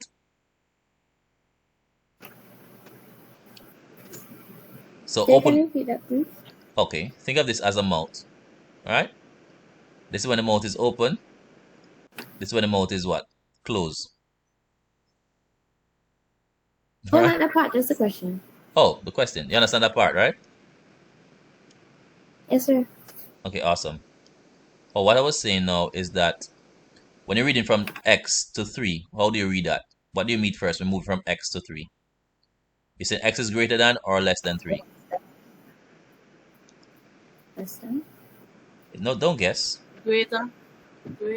Look at it. Greater than or equal to. The opening face is Greater than. the opening face, the bigger number, right? This is the opening. So x is greater than 3. If you're reading from 3 going to x, you're saying what? 3 is what? Smaller part. 3 is less than x. Got it? Yes, sir. Or if you know it's from going from left to right, you say 3 is less than x. Then obviously going the opposite direction means x is greater than 3. And if x is greater than 3, what are the values of x? What integers are greater than 3? Integers. That is, we're talking about numbers without fractions. Fractional parts. What numbers are greater than 3? Give me the first number greater than... Huh? 5. You missed one. 4. 5. Because But no, the numbers must be what? This is telling us I said less than 6, so it stops there. it must be less than 6. Because we're reading from x to 6, we're meeting the small part. So x is less than 6. So we're not going to include 6 in it because we don't have a dash underneath the 6 to include 6. So we're leaving out the 6. So we're stopping right there. So these are the numbers. 3, 4, and 5. All this fancy thing here that we have here, all is saying x can be represented by the numbers 3, 4, and 5. So in other words, I can actually remove this x value here, and I can put 3, and it will be true. Because 3 is equal to 3. That's what this dash means. And 3 is what? Less than 6. I can remove it and put what? Put 4. And this is saying 4, going to the left, 4 is greater than 3. And 4 is less than 6. And I can also put 5. That's the last integer I can put there. 5 is greater than 3, but 5 is less than 6. I can't put any other integer. Integer meaning numbers without fractional parts. I can't put them. For instance, I can't put a 6 here. While 6 is greater than 3, 6 is not less than 6. So that would be wrong. That would not satisfy the inequality. It says it must satisfy the inequality. That's why we chose 3, 4, and 5 only as values of x. But when you're writing the solution, you don't need to give me this. Have it in this form is sufficient enough. However, you will show your knowledge of it to a greater degree when you actually put it on the number line. So how do you write this on the number line? 1 second, guys. Hello, are you guys there? Hello? Anybody home? Yes, sir. Yeah. All right, thank you. Just making sure you guys are there. Okay. Now what I'm saying now, we can represent this on a number line. Let's do that quickly. So when you give the answer, this is sufficient.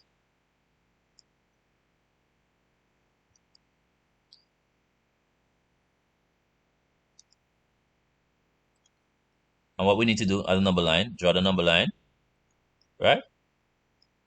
We can have our 0. Right, nice, put the origin. But the values that we're talking about are all before, after 0, going to the right. Because 3 is 3. 3 is about here, right? And 6 will be about here, isn't it?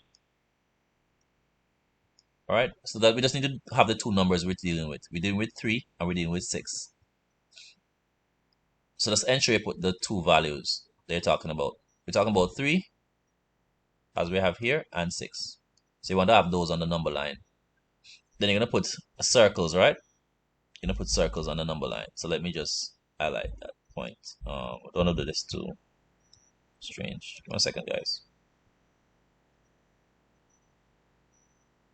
Okay, how are we going to do this though? We're going to put circles on 3 and 6. Which one of them do we need to shade?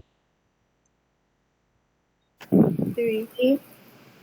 Right, we need to shade the 3, yeah. That's correct. Why are we shading the 3 only? Because we're including 3 in our answer for x, right? Should I say shade 6? No. Right. And the values we shade in between the two circles as well. Because the answers lie between 3 and 6 as well, right? In terms of 4 and 5. But the only thing we don't shade the 6. Alright, so you guys understand that. I remember doing this with you all first term as well. Before I met you all in person. So not sure all who were there though.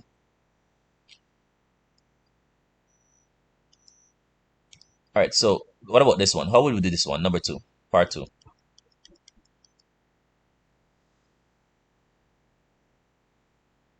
So that's it for the number line? Yeah, that's it. Oh, you can put the symbol on it if you want. You want to put x is less than 6, less than or equal to 3. That's it. What about this one now? Let's simplify this one quickly. Let's solve this one. Divide by 4. Divide by 4. Divide by 4. Divide by 4. What are we gonna get? X in the middle. 2. Wait, is that 2? Yeah, it's 2. I made a mistake.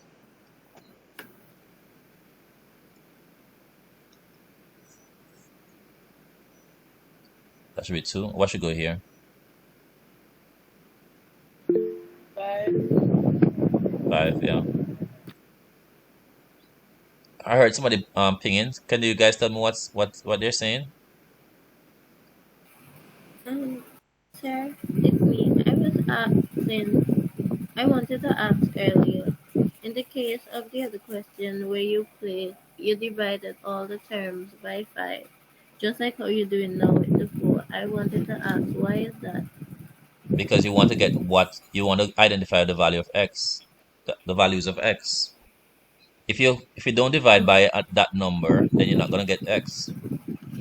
For instance, if you divide by That's true. 1, you're still gonna have 5x. If you divide by 2, you're gonna get 2.5x. You want to get 1x. You want to find the values that represent x. We want to get 1, so the only way to get 1 is to divide 5 by 5. We want to get 1x, not really 1, but 1x. One lot of x. Okay. You want to get the number that multiplies x to be 1. So to get 1x, we need to divide 4 by 4. So it's like when I showed that early on, that 5 times the number give you 20. How do we find out what the value of x is? We know that only 5 times Divide 4, by 5. right? And we know that only 5 times 4 give us 20, right? Mm-hmm. So the only way we can do this is to divide by 5 and divide by 5. 5 is the only number we'll divide by to get us what 1x is. So 1x is equal to 4. Which means 2x is equal to what? 8. Which means 3x is equal to 12. 4x equal to 16. And 5x's will be equal to 20. Because x is equal to what? 4. 2 4 is 8. 3 4 is 12. 4 4 is 16. 5 4 is 20. Oh boy. Took a while to think of all this. So now I show all of that. But you get the idea though, right? Is it Miracle? Yes, sir. Alright, so that's the idea. So we want to find what. So just like with equations, we want to find what x is with in equation. In equation, unlike equation, we have one value for x. For well, especially if it's a linear equation. For in equation, we look at we have more than one values most of the time. Okay. So this is telling us x range from what? 2 to 5, isn't it? Right, guys? So we'll have on the number line, what will we have? We're talking about 2, and we're talking about what? 5, right, guys? Yes. Yes, sir. Yes, sir. Circle, circle. Will we shade any of them? 2. Right. Is there anything I'm to do? Is the answer only Shade the 2? line. Yeah, we cannot. Shade the line. 2. Yeah, we shade the line between, because the answer is not just 2, but the number is in between 2 and 5. And then we write the answer. We just write the thing on it if you want to. 2 is less than or equal to x less than 5. We don't have to write. We don't have to write out anything. If you want to write out what the values of x will be, we know that will be what? From 2, 3, 4. Well, we're not. That's it. Because we want integers, right? So we're not gonna look at 2.5 and 2.1 on those things. Integers meaning positive whole numbers and negative whole numbers, including 0. That's it for 2. All right. Wait, so we don't have to write the number line in example. Yeah. You'll receive something like this, until you put your answer on the number line. All right. So let's say you had a 0 here. Your answer range from 2 to what? 5. Circle. Draw a line through a circle here, and you shade this. And just basically shade here. Right. Don't shade the circle here though. That's it. What you want? You probably would want to write it on it. Sorry. That's it. That's for the second one. All right. You won't get any as challenging as these, but these are not really that challenging. We can actually show you how that works. Let's do that one quickly, then we'll move on. CXC can actually give you one of these. So I think, I'm not just preparing for the exam, but CXC as well. Which one would you move first, the 3 or the negative 2? And think of equation. Which one would you move first if you had an equation? The negative 2. No. You move the multiplier last. It's like when you change the subject of the formula, like you have negative 3. What if you had negative 2x plus 3 equals 6? I want to find the value of x. And it's an equation. You would move the negative 3 first. You move what's affecting everything else first. Right? The 3 is being added to the entire negative 2x. But negative 2 is only multiplying what? X. So you can't move that first. You have to move what's affecting everything else. It's like your socks and your shoe. Which one can you move first? Which one is covering everything? Your socks or your shoe? Your shoe. Your shoe. But that would have been the last thing you put on, right? After you put on your socks. But it's the first thing you're removing. So move your shoe first and then your sock. So it's the same thing here. You're moving what's affecting everything else. The 3 is affecting the entire negative 2x because 3 has been added to negative 2x. Right? So we're adding to the entire negative 2x. But the negative 2 is only multiplying x. Negative 2 is not multiplying 3, so we can't move it. So move this first. And that gives us negative 2x equals 6 minus 3. Give us negative 2x equals 3. Now we can divide by negative 2 on both sides. And this will give us x equal negative 1.5. Or negative 1.5. If you plug it back in there, you'll see that it's true.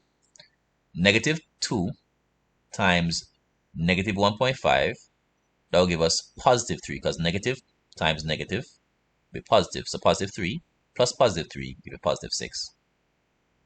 If we did it any other way, we would have gotten the wrong answer. So the same thing here. We remove the 3 first.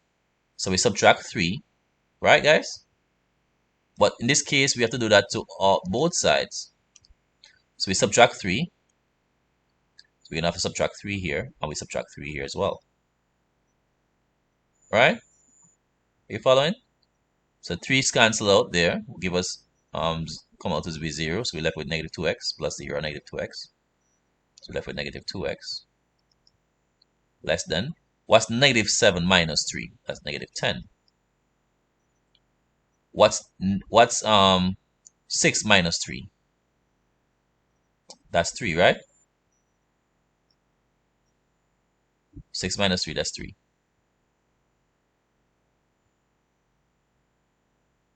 And then we need to do So we what? get to look at the exam. Not this one, but I'm just still showing you. Okay. But it's the same concept. We want to remove the plus 3 first. So we subtract 3. Because it's a plus 3, so we have to use minus 3. If it was a minus 3, we have to use plus 3 to get rid of it. So minus 3, minus 3, minus 3. And we'll be left back with what? Minus 10, minus 2x, and 3. Calculator can help you. Negative 7 minus 3 in your calculator will give you minus 10. We know this is going to give you 0 anyways. 6 minus 3 is 3. Alright, what's the next step after this? At this stage now you're back to your familiar territory. What do you do next? You divide by what? By 2. Not by 2, but by what? What number is multiplying next? 2. No, look at it carefully.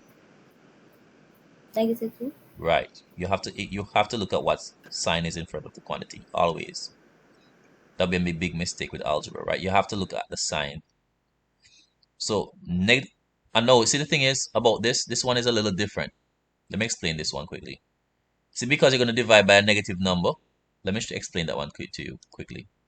Remember to that there's only a little bit of difference between equation and inequation. When you're dividing by a negative number or multiplying by a negative number with inequations, right? Here I wasn't dividing, I was subtracting here. Because I subtract 3 from here, I subtract 3 here, and subtract 3 here. When there's a division line, I actually show the division line. But once I'm dividing by a negative number or multiplying by a negative number, with inequations, we have to do one thing. You know what that is? We have to flip the sign around. That's the one major difference, okay? We'll flip the symbol around. If you had a dash underneath it, we still flip it around, put a dash underneath it. Okay, and so this will give us positive 5 is greater than x is greater than negative 1.5 or negative 1.5. And so our solution on the number line will look like what? We have 5. Well, 5 goes, we'll put 1.5 here. 1.5, put a 5 here. Is it negative 1.5? Yeah. Put a 5 there. So we're going to have circle here, circle here. Are we including any of them? No. No. So our solution will only be, we only shade in between. Okay, so there's only one difference. When you're dividing by a negative number, we have to do what with symbol. At the point of dividing by the negative number, that's the point we actually flip it around. Understand that? Yes, sir. Okay, one last one. Let's do this quickly. I'm going to go through that quickly. What do I need to get rid of here? What first?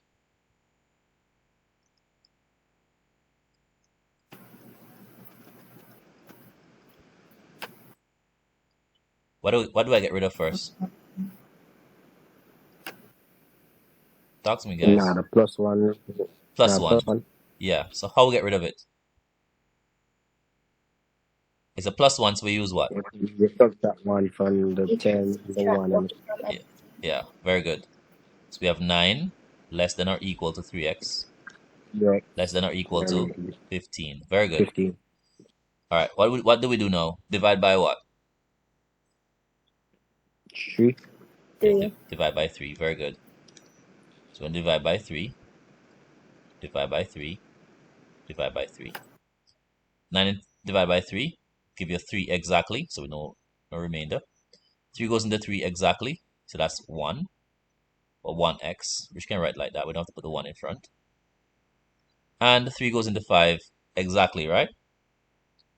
Sorry, 3 goes into 15 exactly 5 times.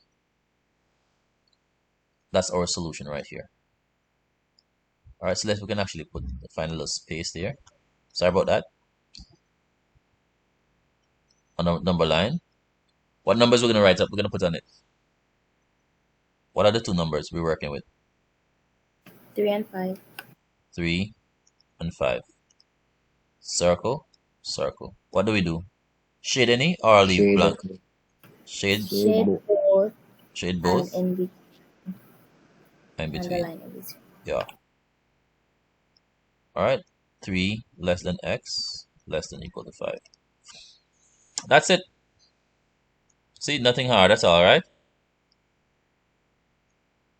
Okay, this is the last part for the equation, and that's it.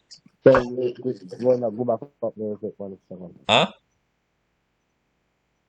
Go Go back back up? up 1 How you second. do that? Go back up, you're saying? Yeah. What are you saying? Stay here or go back up? Go back up. Go get a screenshot. Okay, no problem. Where you want me to stop at? Go more up. This one was number 4.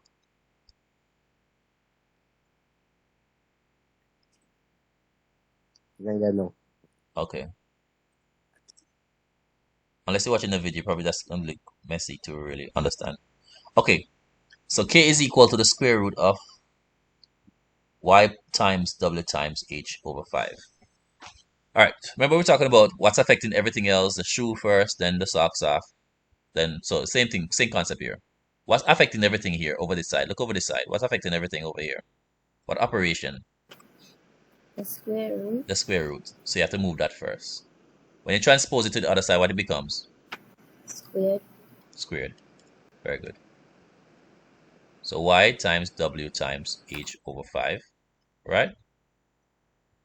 When it's variables, you can just put them like that. You don't have to put the multiplication sign. And so I'm going to just leave that as is. Is Javier still up, or she's sleeping? Javier still with I'm us? still here. Wow, I'm still here. wow, that's good, man. All right, so what I'm going to do, I'm going to try to get rid of this square. No. I'm going to try to get rid of this square root now. So as Nikhil and Anisha said, we're going to get rid of a square, we use what? What we use to get rid of square? Sorry, to get rid of square root, what do we use? Square, right? The reverse of square Yeah. root is square. This is called what? Square root. I mean, when you have a 2 in front, right here, it's called a square root. Typically, we don't put the 2 there, but it means square root. Right? If we want a cube root, we put a 3 there instead. So the name of the symbol itself is a radical symbol. Right? When we do have a number, we imply that there's a 2 there. So we get rid of a square root with a square. We get rid of a cube root with a cube. Okay, so if we have a cube root, what we do get rid of it? Cube. Okay, and that's when we have this little symbol here, square, letter, and cube, right? To the power of second power, to the third power, cube. All right, so for me to get rid of this, I'm going to use square. So I'm going to square this side, get rid of the square root. So this square cancels out the square root, and I square this side as well. Now, right, so this gives me k squared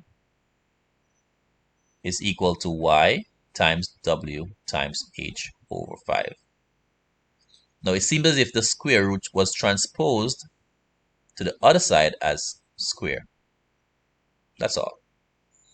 All right, what's the next step? Remember, I'm trying to make y the subject. What operation is affecting everything else? We have division and multiplication. Which one is affecting everything else?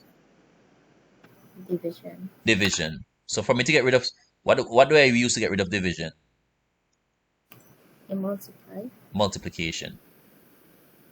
So we're going to use multiplication to get rid of division. I'm not using the transposing method. I'm using the balance method. So what I do to one side, I do to the next. So I'm dividing everything by 5, right? So to get rid of this, I'm going to multiply everything by 5. And we do that to both sides. Notice it doesn't matter which side you multiply by 5. Whether it's 5 times k squared or k squared times 5, it doesn't matter. It's commutative. Order doesn't matter. But the idea is, I got rid of this 5. I'm getting rid of this 5 by multiplying by 5. Because this 5 is actually dividing everything. So the reverse of it is to multiply by 5. So what this does is that this is in the numerator. A whole number is in the numerator if put it over 1. So 5 cancels out 5. And 5 times k squared is 5k squared. And this will left me back with y times w times h. Alright, so I'm at the last step now. As simple as that. What do we do here now, guys? What I'm trying to find is y. Collectively, we can pair any two and consider them to be a term. For instance, I can say y is really multiplied by wh, even though I know this is really y times w times h. But I can take any two and consider them to be one thing, like w times h as wh. Still saying w times h. But I'm saying wh is multiplying y. Since I want to make y the subject, I'm considering that wh collectively as a term is multiplying y. So what I'll do, I'll divide both sides by what? wh. Collectively, they are multiplying y, right? Understand that so far? Yes, sir. So the w cancel w, and h cancel h. And that leaves me back with what on this side? Just the y. Just the y. Alright, I'll show you a quick shortcut. Rather than writing the y on this side and then switch it around, we can just simply write the y here equal, and then put this on the other side as in 5k squared divided by wh. So I have now I have my what? Y as the subject of the formula. Make sense? Yes, sir. Yes, sir. Alright. How will we make w the subject though? W the subject. Same steps, right?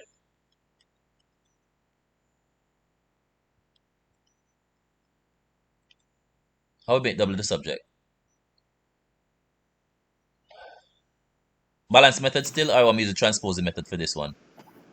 You can use a transposing method for that. Okay, so transpose a square root over as what? Square. Yes, sir. So I'm going to get k squared, right? Is equal to w y wh over 5. What we're going to do now? Transpose what? The 5 The over 5. from what? Division to what?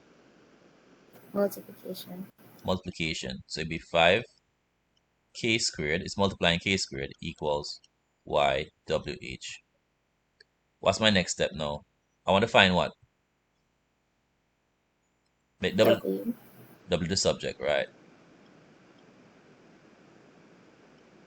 Alright, so we're going to divide by what? YH. Right, so we're going to divide collectively by YH. That's what you were saying, McAllister?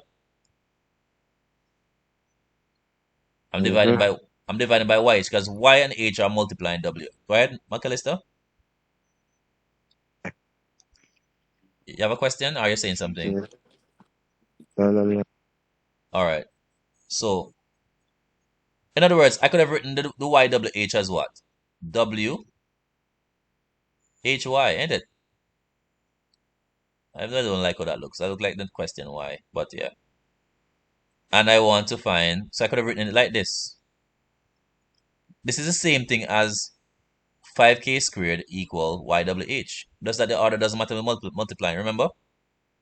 WHY, same thing as YWH or YHW. Doesn't matter the order for multiplication. So I'm dividing by YH. You see, the order doesn't matter. So the YH cancel HY cancel YH because they're the same thing over YH. So we got the same answer. That W. Remember we want W as a subject. Yeah. So Y cancel Y, H cancel H. So we have W equals 5k squared over YH. Alright. Do I need to make H a subject or you guys got the point already? We get the point. Alright. You got the point. Okay, so let's make, so for the one with Y being the subject, let's look at the answer. What was the answer? Y equals 5k squared over WH, right? So let's draw that back. y equals 5k squared over wh. Now they want us to find the value of what? Say for part D. So we just work, this is from part D. Right, this is part D. Part 1. This is the answer we got when y is the subject. So now that y is the subject, they want us to find the value of y. So we want to find the value of y, given that k is 4. So what we're going to do, put 5 here. Where we have k, we're going to replace it and put what? 4. Put a square outside the bracket, right? Some person, when they substitute in, they put the square inside. No. You're substituting, you're replacing only k, not k squared. You're giving the value for k. So it's 5 times the square of k. But so what is k? 4. Over w times h. What's w? W is 10. 10 in the bracket. And bracket. 8 in the bracket. And h, yeah, the h put in bracket. H is what? 8, right? Yeah. Some person might say, but if you replace w, you shouldn't put w in bracket. Well, it doesn't matter. It doesn't matter if you have this. Look. 10 times 8 is the same thing as what? 10 times 8. The same thing as what? 8 times 10. Right? Doesn't matter. So you can just leave one outside and put one inside. It's still, once you're showing that you're multiplying the two things. Only if you had a power on both, then you would need to make sure you use a bracket. Especially when dealing with negatives. Now what answer is that? What's the answer here now? The calculator can help you with this easily. 80. 80? You sure? I know that 10 times 8 is 80. 16 times 5 is what? That's what I'm talking about. Oh. Okay. You can put the whole thing in the calculator, you know. You can put the whole thing in the calculator. You can put this like 5. Put this in bracket. 5 times 4 So it squared might be 80 over 80 equals 1. divided by 10 times 8 and put this in bracket. So the numerator would be 80 as well, so it would be equal to 1, as Mikael said. Okay, so that's the answer. Okay, good. All right, and that's it for the algebra. That's it for the algebra. In terms of the equation and inequation. We did the expression already, right? So that's it for that. The algebra is not so tough. Huh? Wait, so what is the value for y? Oh, y is equal to 1. Because we found the formula in part D already. So all we're doing here was just to replace, they asked us to find the value of y. Once we transposed already, now they ask us hence or otherwise, meaning that to use our answer from the previous part. And find y now that we know that k is equal to 4, w is equal to 10, and h is equal to 8. So just replace those variables with these values, and we're able to find what y is. The substitution.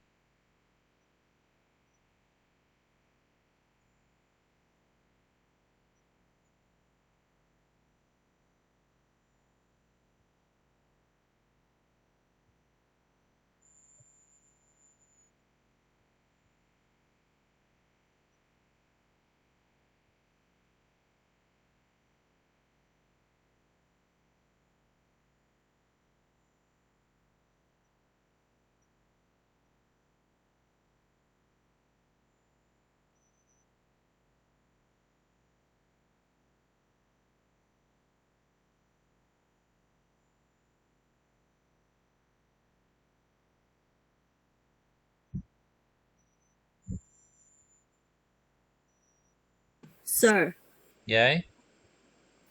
we couldn't hear you. Oh, no, I What did you? wasn't saying anything because I think you guys say you want to wait. You guys want to write off something, no? Are you guys good? You guys good? Yeah. Yes, sir. Yes. Okay, Wait, all right. so that's it. So a class of 26 students each recorded the distance in kilometers traveled to school.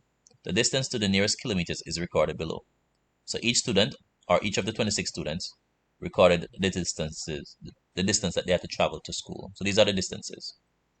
For instance, one student is 3 kilometers away from school.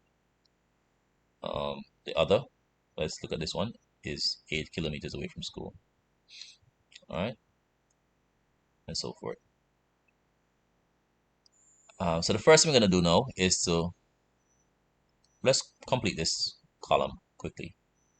To find the midpoint between any two values, we simply add the n values and divide by 2. So we add 1 plus 5, divide our answer by 2. And what do we get there? 6 over 2, which is 3, correct? So the midpoint is 3. So, and if you think about it, look at this lower limit here. We call these first figures the lower limit. And by the way, these are called classes. So 1 to 5 is the first class, or first group. For instance, you guys are in one class based on probably your age, right? Like first formers are in one class. They're grouped in certain classes based on their age, or probably as well as their academic abilities. Maybe in the star, maybe in the whatever. So 1 to 5, that's one class or group based on the distance they travel to school. 6 to 10, those who recorded their distances. Those will actually go here in the frequency column. 11 to 15, to 16 to 20, etc. But this column here is just based on midpoint. So midpoint here is 3. So I was trying to think about this a little bit, right? Rather than doing all of that, so adding each of them and dividing by 2, I want you to see a pattern in this. But let's do a few more. 6 plus 10, that's what? 16. 16. Divided by 2? 8. 8. 8. 11 plus 15? 26. Divided by 2? Divide the last digit by 2. 13. Right. Now, 2.5. right. And look at what this one will be what? 36, right? 36, right? Divided by 2? 18. Yes, sir. Yes, sir. Okay. Because remember, 15 plus 15 is 30. So anything over 30 will be greater than 15. So if you divide the 6 by 2, you get 3. You add a 3 to the 15, you get 18. But here's something though. You realize that how much more than 1 is 3? How much more than 1 is 3?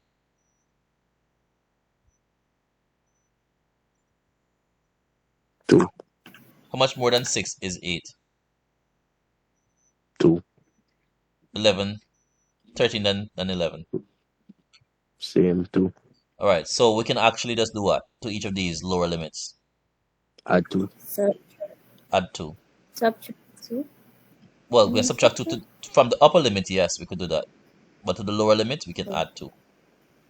Notice that 1 plus 2 is 3, 6 plus 2 is 8, 11 plus 2 is 13, 16 plus 2 is 18, 21 plus 2 is 24. 20. what is this one? 10. 28. This one, 32. this one, 38. right? 28. So you can add the the lower limit plus the upper limit and divide by 2. But just remember this, that it's the center you're looking for. So the value that's directly between the lower limit and the upper limit. And just add in 2 more. Because 1 plus 2 is 3, and 3 plus 2 is 5. 6 plus 2 is 8, and 8 plus 2 is 10. So we realize these are the mid numbers. In other words, the midpoint, the class midpoint. Okay, but the frequency is what we're paying interest in now. Now, CXC may give it these, and you have to put the values in the frequency column. Or they will not give you these values, and they'll put them in for you just like that. And you can figure it out, the rest out, okay? So let me ask you some question then. What should be here in 1 to 5 grouping? How many students do we have in the 1 to 5? who travel a distance of 1 kilometer to 5 kilometers? How many students? One. Let's see. This is one student who travel a distance between 1 and 5 kilometers, right? One. Only one student? Yes, sir. Yes. So put 1 there. If back in primary school, you probably have a tally column. We put 1, 1, 1, 5, and with the fifth one, you just put a slash across it. But we're not doing that here. Okay, 6 to 10. 2. Let's go across and see. We have 1 here. Let's cross this out. 1 there. 6 to 10. Another here. We have any more? No.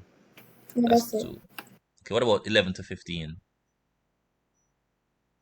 That's 1. Let's cross these out just in case. 1 is 11, right? 11 4. to 15. 2, 4. 3, 14. 4. It looks like 4, right? Yes, sir. So 1, 2, 3, 4. Okay, 16 to 20. That's 1,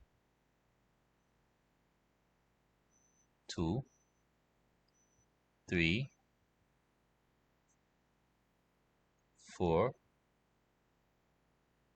5. Now 5 comes another 18. Huh? Oh yeah, 6. Thank you, son. 1, 2, 3, 4, 5, 6. You guys should be helping me now. So, next one. 21 to 25. I'm gonna cross this out quickly. 1, 2, 3, 4, 5, 6. Okay. 21 to 25. How many we have? 21 to 25. 1, 2, 3, 4, 5, 6. Look like 7. 7 you count. 7. Yeah. So if you cross it 1, out, you can use it again? 2. No. Because they only fall in one category. Oh. Right, they only fall in one category. You only want a person between these, right? They won't be able to appear in another category. 26 to 30. From these ranges are they're not repetitive, right? Remember, after 25, for example, you move on to 26 to 30, and after 30, move to 31 to 40 to 35, etc. Sorry. What about 26 to 30? 26 to 30. 3. 3. 1. Yes. 2. 3. Yeah, 3. What about 31 to 35? 2. 1. 2. What about 36 to 40? 1. 1. Yeah, 1. All right, but when we add them up, how much should we get? 26. 20, because you have 26 students, right? Yeah. Yes, sir. So this symbol is what we call the sum symbol. It means the sum of the values that we have here. The name of it is sigma. So it's sum of the frequency, or the frequencies, since it's plural. Sum of the frequencies should give us what? 26. All right. Now here's the thing. Now when we do the questions, may I have a question? Somebody have a question? Sir, can you please post the video? I will I'd try. like to go over it after. Thank you. I'll do my best too, because I'll have to edit it. But I'm gonna make the video, so I'll see my best what I can do tomorrow. Okay. So like you're gonna sleep now. If you can't, don't stress out yourself now. Just saying, I want you to go. No, I really gonna have to push it. But let's go. Cumulative frequency. How anybody remember to do the cumulative frequency from what I did the last time? Everybody remember? It's not you add the midpoint or something. No. Midpoint has nothing to do with cumulative frequency. Remember what the word says? Cumulative what? Frequency. Frequency. And cumulative, when you think about our cumulative, what it sounds like you're saying? Give me another word that sounds Adding. close. Accumulate, right? Accumulating. Right, so you're accumulating the frequencies. So we're working only with the frequencies, right? Only, Also, you add the frequencies. yes, you're accumulating the frequencies. So in the first row, you'll have one here, you should have a one here. They will always be the same in the first row. So what it's saying here, the students that walk a distance of 1 kilometer to 5 kilometers, we only have one student. All right, in the class, 1 kilometer to 5 kilometers, we only have one student. Cumulative frequency, though, it always start at 1 at the very first, the very first class, the lower limit of the first class. So we're gonna pin it here. We're gonna pin it right there. You're gonna pin. If you have a YouTube channel and you pin a comment, that comment remains at the top. So we're pinning this one right here. So with the cumulative frequency, we're gonna pin this lower limit here in the first class. All right, and then we're gonna keep on adjusting the upper limit. All right, so let me explain that. I'm just trying to explanation to see if it can actually work for you guys. So in the first class, which is this one, 1 to 5, how many persons do we have? 1. We're not focusing on midpoint. Midpoint is not, this is not why we did the midpoint. Looking at the frequency. This is what we're looking at for the cumulative frequency. We have 1 person in the class, 1 to 5. All right, what I'm going to do now, I'm going to move this upper limit and change the upper limit now to 10. So we're going from 1 to 10. How many persons do we have who have to travel a distance of 1 to 10 kilometers? How many persons? Huh? 3. 3 persons. Everybody understand that? How many persons we have that travel a distance of 1 to 10 kilometers? 3 persons. How we got 3 persons? Oh, you got 3 persons. I added the 1 and the 2. Very good. So basically add this 1, right? And the 2. And you get what? 3. Everybody get that? Yeah. Because from 1 to 5, you only have 1 person. And 6 to 10, you have 2 persons. So if you're going from 1 to 10, if you're counting up both classes, the number of persons in both classes combined is 3 persons. All right, so we're going to do now, we're going to do what? Adjust this. And we're going to check to see how many persons do we have, right? Traveling a distance of 1 kilometer to 15 kilometers. How many persons? 7. 7. 7. Yes. How you did that? I calculate that. 3 and 4. Right. So Yeah. So in other words, in this class we have 1 person. In this second class we have 2. In the third class we have 4. So in the 3 classes we just did, we have 1 plus 2 plus 4. That's 7. All we can do is simply add the 3 previously to the 4, and we get 7. What about this one? Going from what? 13. From 1 to 20. 13. So we're going to basically do what? We have 7 in the previous class, right? And in this new class, 16 to 20, we have 6 persons. And 7 plus 6 will be 13. Very good. What about this one? 20. From 1 to 25. From 1 to 25, how many persons we have? 20. Very good. 20. From 1 to 30, how many persons we have? 20. Right. We add to 23. 23, and that will give us 23. And the next one, how much we should have in the next one? 25. We end up at 26. 25. And then Very good. 26, like numbers of students. And that will give us 26. You're right. So the last figure in the cumulative frequency column, not in the frequency column, but in the cumulative frequency column should be the same as the total of frequencies, right? If you don't get the same amount with these two guys here, then something is off. Right, so the last value in other words, from 1 in the first class, if you add up all the classes, you should get a total of students, 26. Going from the very first class, the lower limit, and to the very last class, the upper limit, you get 26 students. All right. Easy or hard, Anisha? Easy.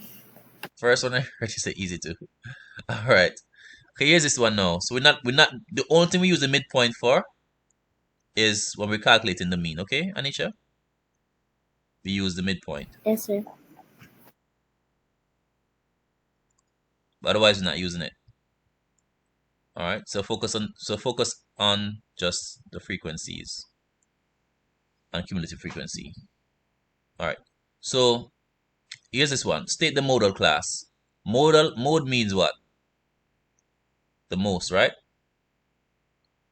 So which class has the most persons in it? Which one of these classes? 1 to 5, 6 to 10, 11 to 15. So I want the modal class. The class is what I'm looking for. So you have to state something to something, huh? 25. This one, right? Yeah. Right. That's the one that has the most person in it. That's 7 persons in it. So that's the class. Which class is that? 21 to 25. Why? Because it has the most person. See about most, you think about mode. Okay, state the upper limit and the lower limit of the class 31 to 35. Which one is the lower limit? Which one is the upper limit? Easy question for 1 mark each. 31 is the lower limit, 35 is the upper limit. Oh, see, I have this. Boy, this thing can trick you, you know. This thing can trick you. All right. So the lower limit, see what is there? Upper limit first and then lower limit after. All right. If there's any error, just draw a line through them and put one supposed to be upper and one supposed to be lower. All right. If they're both upper limits, just draw a line through one and put lower for me. But the statement here is what you're looking at. So the upper limit should be what? 31? No. See? Not 35. Yeah, yeah. Mr. Lennon chip out, he wants to sleep. No man, but I'm pushing it still. Brain have to work. Upper should be 35. Lower should be what? 31. Okay. Now sleep. Alright. If Angel Javier can stay up, Mr. Lennon can stay up too. You know? Javier like shortcuts and all of that, and she decides she wants to stay up and do this thing, so I must can stay up as well, man. You know, she really wants to do well. Okay, so what is the mean height in meters? Oh gosh, this should be kilometers. If I don't make this mistake, I need to check over those papers. All right, so check the units on those things as well, right? Just as they're given, you don't have to convert nothing in the exam. You're not doing any conversions in your paper 2. So don't worry about that. So it should be the same unit you're given in the question, should be the same unit all the way through. If not, then that's an error. But it should be kilometers given. So they should ask you in kilometers. Alright. So I see this should have been kilometers. Okay. So what is the mean height in kilometers of the trees, guys? Oh gosh. This is an error. Never mind this. What is the mean height in kilometers of the what? That should be height. Calculate the mean distance traveled. I have some questions here that need to be reworded. What is the mean distance traveled in kilometers? Okay, let's go, guys. What's the mean distance traveled in kilometers? How are we gonna find that? Sir, what is mean? Mean means the average. The average of what? Of the distances. The distance traveled. So So it's the mean of the distances, basically. For instance, if you are like 140 pounds, right? And Mikkel is 150 pounds, and Teresia is 145 pounds, and Miracle is 130 pounds. Just random numbers. What is the let me choose one more person. And Angel Javier is 140 pounds, right? And let's see who else. And Angel Drew is 140 pounds. How do you find the mean of this? Add all the numbers and divide by the amount of persons. Right. So what would you add?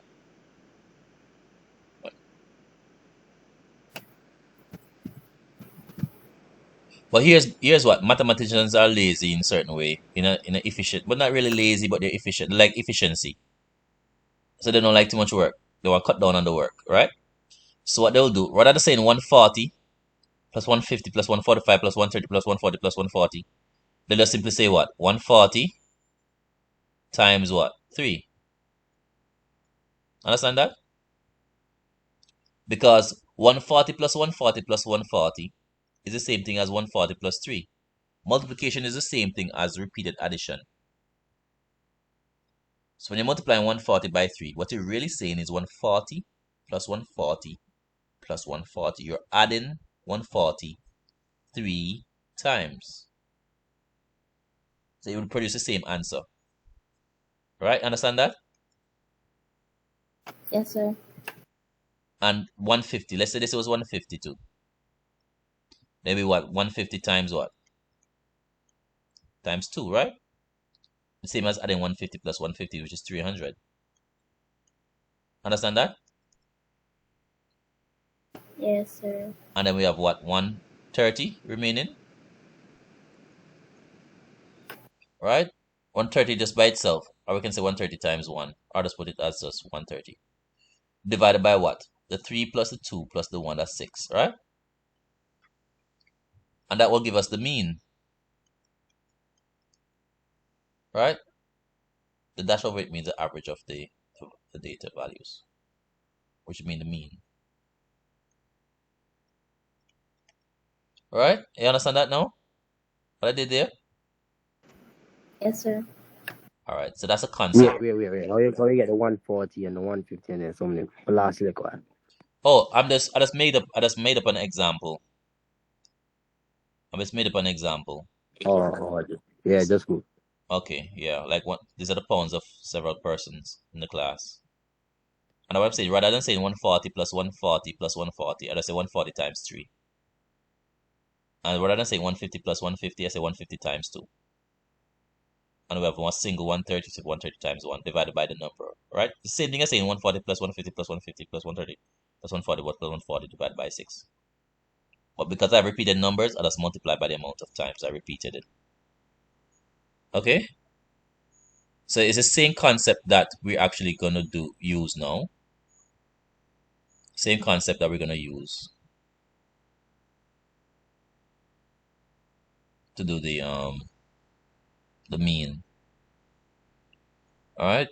Guys follow? Yep. Okay. But Yeah. how can we no, it would be very tiring for us to basically add up all these 26 numbers and divide by 26. That's a lot of work. Right? So what we'll do, imagine if you have 100 values. You'd have to add up all the 100 values and divide by 100. It's a lot of work. So what we do basically, since we have them grouped in classes, rather that we just take one number to represent each class. So the midpoint is just representing the class 1 to 5. So the persons who walk from 1 to 5 kilometers, we'll just do an average and say that these persons walked 3 kilometers. The person who walked from from 6 kilometers to 10 kilometers, or between 6 kilometers and 10 kilometers, we just choose 8 kilometers as the what? The average distance they traveled.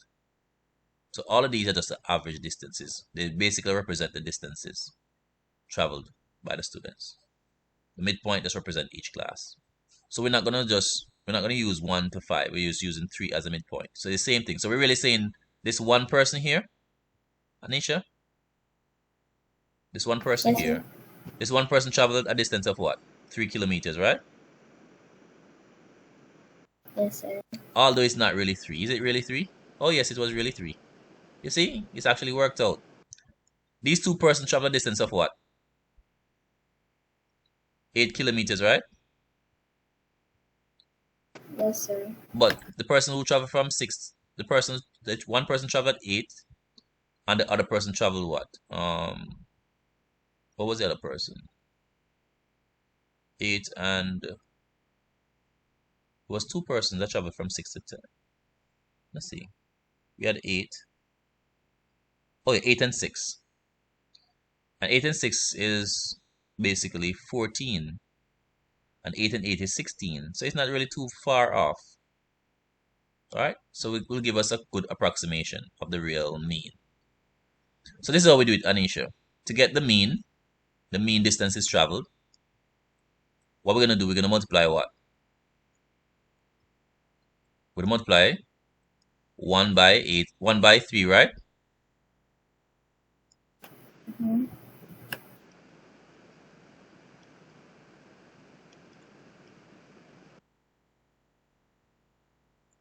So we say 1 by 3. So this is one we could just simply put 3 there. We didn't have to put 1 by 3. We could just simply put 3. But what's the next one? So how many persons traveled 8 kilometers? 2 persons, right? Yes. So it's 2 times 8. Remember the 8 just simply represent the class. 6 to 10. 4 persons traveled what? 13 kilometers, right? But the real range is from 11 to 15, but we're just using 13 for everybody in this class. So 4 by 13.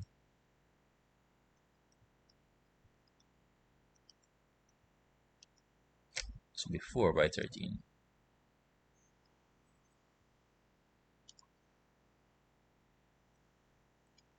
What's the next one? What's the next one? You guys talk to me. So 1 times 1 times 3, 2 times 8, 4 times 13. What's the next one? 6 times 18.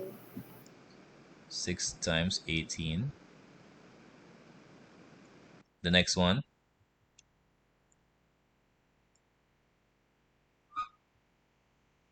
7 times 23. 7 times 20. 23. Yes, sir. Next one? 3 times 28. Next one? We're adding all of them, right? 2 times 33. 38 times 1. And 38. You can put 38 times 1. 1 times 38 times 1 doesn't matter, right? And how many persons in all?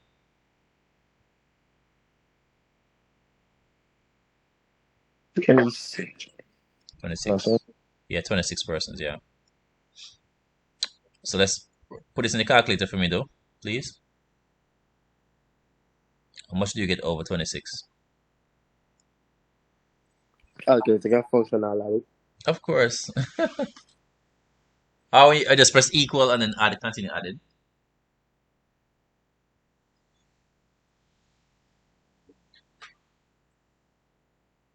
So calculator can take all of that, just press plus, continue adding. Press equal, sorry, and then keep on adding.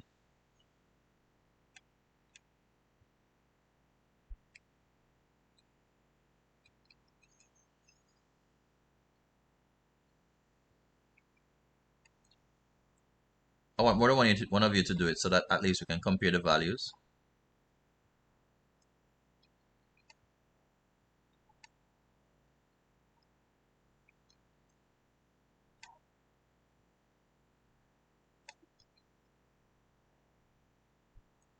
I got 528. For the numerator or the answer, overall answer? For the numerator. Yeah, I got the same thing. 528, right? Yes, sir. Yeah, I got the same answer. Divided by 26.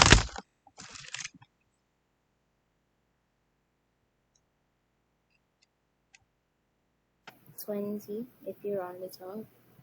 Yeah, 20. And since they run off the values, we got 23 point something, right? 20.30, etc.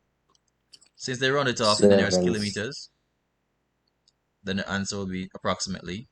The symbol mean approximately 20 kilometers. So on average, everyone traveled 20 kilometers. Average distance traveled by that particular group of people, 26 people, is 20 kilometers. Alright, and that's that. Here's the last question. Calculate the probability that a student chosen at random from this class recorded the distance traveled to school as 26 kilometers or more. So the average distance is 20 kilometers, right? But you have some person who traveled more than that, and even less than that as well. But that's just the average. But it's the probability. Remember, probability is, right? Probability that the students traveled 26 kilometers or more.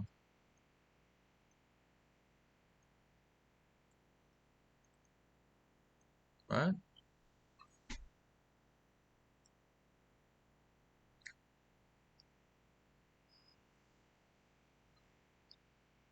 The probability that students chosen at random traveled a distance of 26 kilometers or more. So how do you calculate probability? Okay, one moment. Having a look at in this video is just basic probability. It's a nice introduction to probability, and there's going to be a series of Very probability complicated. videos coming out. So if you're new to probability, this is probably how likely something is to probability, and there's going to be a series of probability videos coming out. So if you're new to probability, this is probably a really, really good start for you. So first off, in maths, when we are talking probability and chance, what we are talking about is how likely something is to happen. And I'm just going to launch straight into some examples with these because I think it's the best way to explain it. So the example I'm going to have a look at is, say I threw a coin in the air. When we throw a coin in the air, we have two possibilities of what might happen. Okay, the first is it might land on heads, okay, and there's heads. Or it could land on tails. I am not going to attempt to draw anything for that. Okay, so the way that we write this is as follows. When we talk about assigning how likely something is to happen, we write it like this. The probability, say, for heads happening, and we write this as PR for probability of heads is equal to, and you probably agree, there's a half chance of that occurring, okay? And the probability of tails happening, there's also a half chance of that occurring. There's a 50-50 chance. There's a 1 out of 2 chance of heads occurring. There's a 1 out of 2 chance of tails occurring. Of the two possible outcomes, out of the two outcomes, one of them is heads and one of them is tails. So I'll go through a couple more of these. Okay, in the next example, what we're going to have a look at is a dice here. Okay, so we roll the dice. It's a 6-sided dice. Now, first off, when we roll a dice, it's important to think how many possible outcomes are there. And you might say, okay, there's 6 possible outcomes. There's 6 outcomes. What are those outcomes? Well, we could get a 1, we could get a 2, we could get a 3, we could get a 4, we could get a 5, we could get a 6. It will land on one of those particular sides up. Okay, so I can just ask a couple of probability questions with these and we'll see how you go with them. What's the probability of, say, rolling a 4? So out of the 6 possible outcomes, there is only one 4. There is possibility of 1, 1/4, like there's one of these, out of an entire 6 possible outcomes. So there's a 1 out of 6 chance. What's the probability of rolling an even number? Okay, now you might look at it and say, okay, well, how many possible even numbers are there? There's 1, 2, 3. 2, 4, and 6. They're our even numbers. 3 of those out of a possible 6 total outcomes. Okay, what about this one? What's the probability of rolling a 7? Well, how many 7s are here? There's no 7s. There's no chance out of the 6 possible outcomes. Okay, so you're probably getting an idea of how we can assign basic probability here. And there's a basic rule for it, which is this. Okay, the probability of an event occurring is equal to the number of different ways it can occur. Someone said the number of favourable outcomes that occur over the total number of outcomes. So an example of that might be when we're looking at how many ways a dice could be rolled evenly, the number would come up would be even. There's 3 different ways we can get that. So it would be 3 over a possible total number of outcomes of 6. Okay, so the probability of an event occurring, say rolling an even number, would be 3 out of 6. And so this is a really, really handy and important thing to think of with probability. Another thing that's important to think of with probability is probably, I guess, the entire range of probabilities that we can have. And this goes across from, say, something being totally impossible. Okay, something which is impossible, and it has a 0% chance of occurring.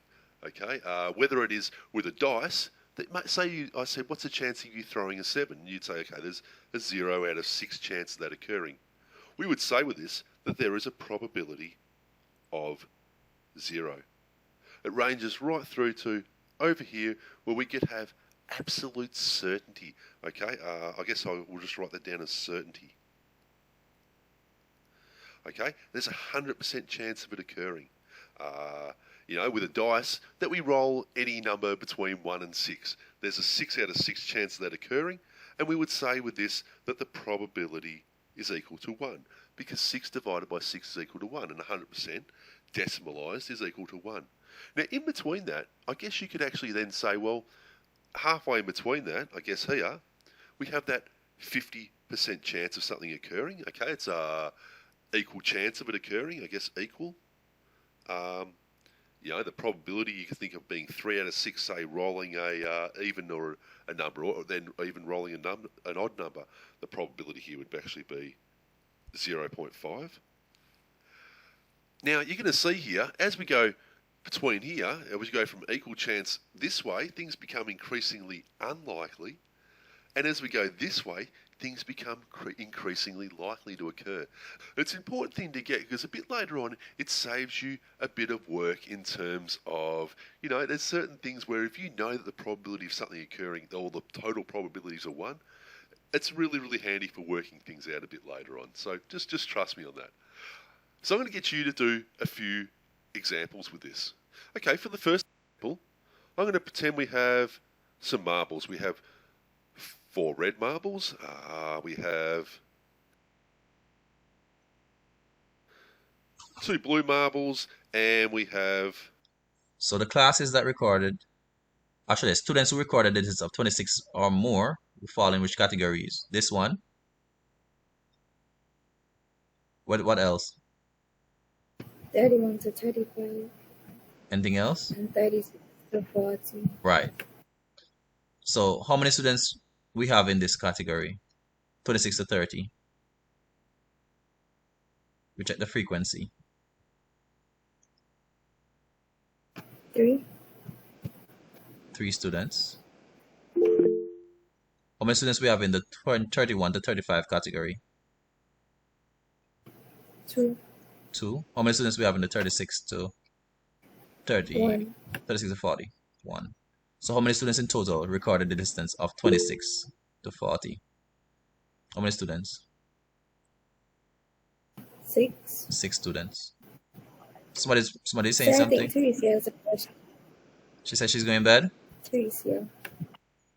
What's she saying? I'm Sir, not sure. I think. sir, Yes, Teresa. um, Okay. I am lost Okay. from that probability stuff. Okay. So the probability, Yeah. okay, the probability is basically the number of favorable outcomes, and the favorable outcomes refers to what they're asking you about over the total possible outcomes, meaning how many persons, for instance, in this example here, the total possible outcome would be all the students, basically. All right, all the students. How many students we have in total?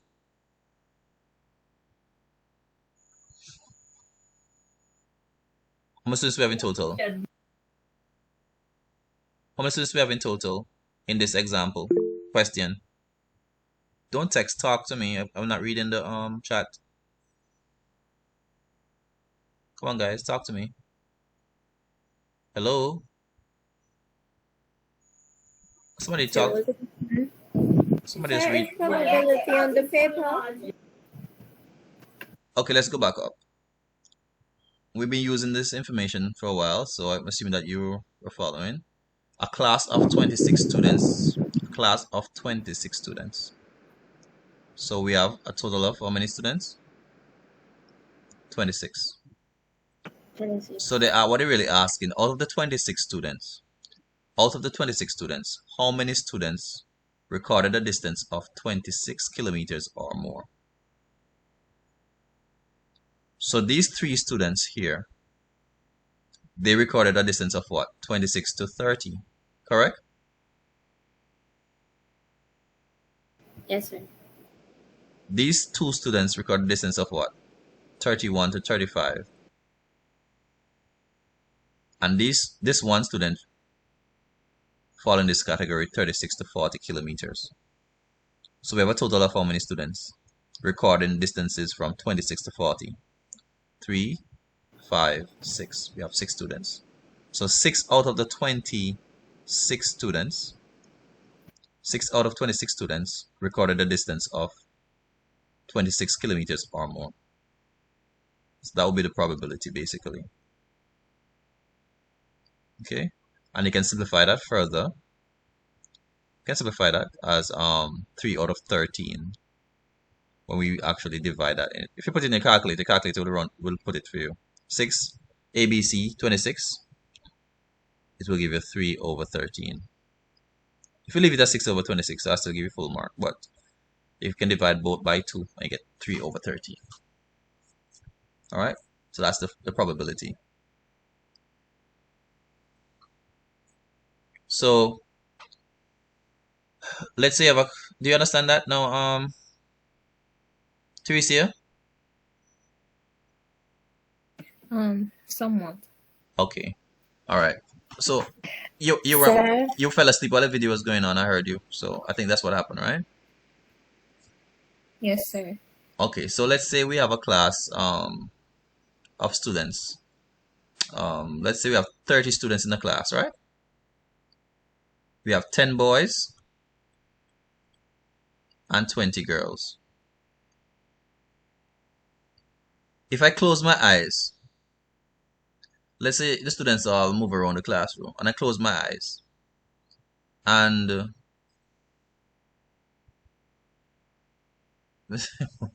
let's say I throw a paper. What is the chance of me hitting a boy in the class? What's the probability 10 of out me of hitting? 30. 10 out of 30. Right. The probability, right? Even though I use PR, I use P. The probability of hitting a boy will be, what's a possible outcome? The number of persons in the classroom, 30. But in terms of favorable outcome, we look at the number of persons in the class that are boys. We have 20. So it's 20 out of 30. Which we know we'll simplify to 2 over 3. Dividing both by 10. What's the chance of hitting a girl with a paper? So the 20 wasn't for the girls? Oh yes. Oh gosh. Yes, it's I'm not paying attention to what I'm doing. So this is actually 1 over 3. Thank you, Anisha. Paying attention. All right, next one. What's the probability of me hitting a girl? I think the person that actually gave me 10 out of 30, you know, I just end up writing the wrong thing, even though I heard the right answer. So the probability. Same as me. I was talking. Huh? I was the one that said 10 out of 30. Right, and I still wrote down the wrong thing, despite I repeated the right answer. So, probability of a girl being hit with the paper would be what?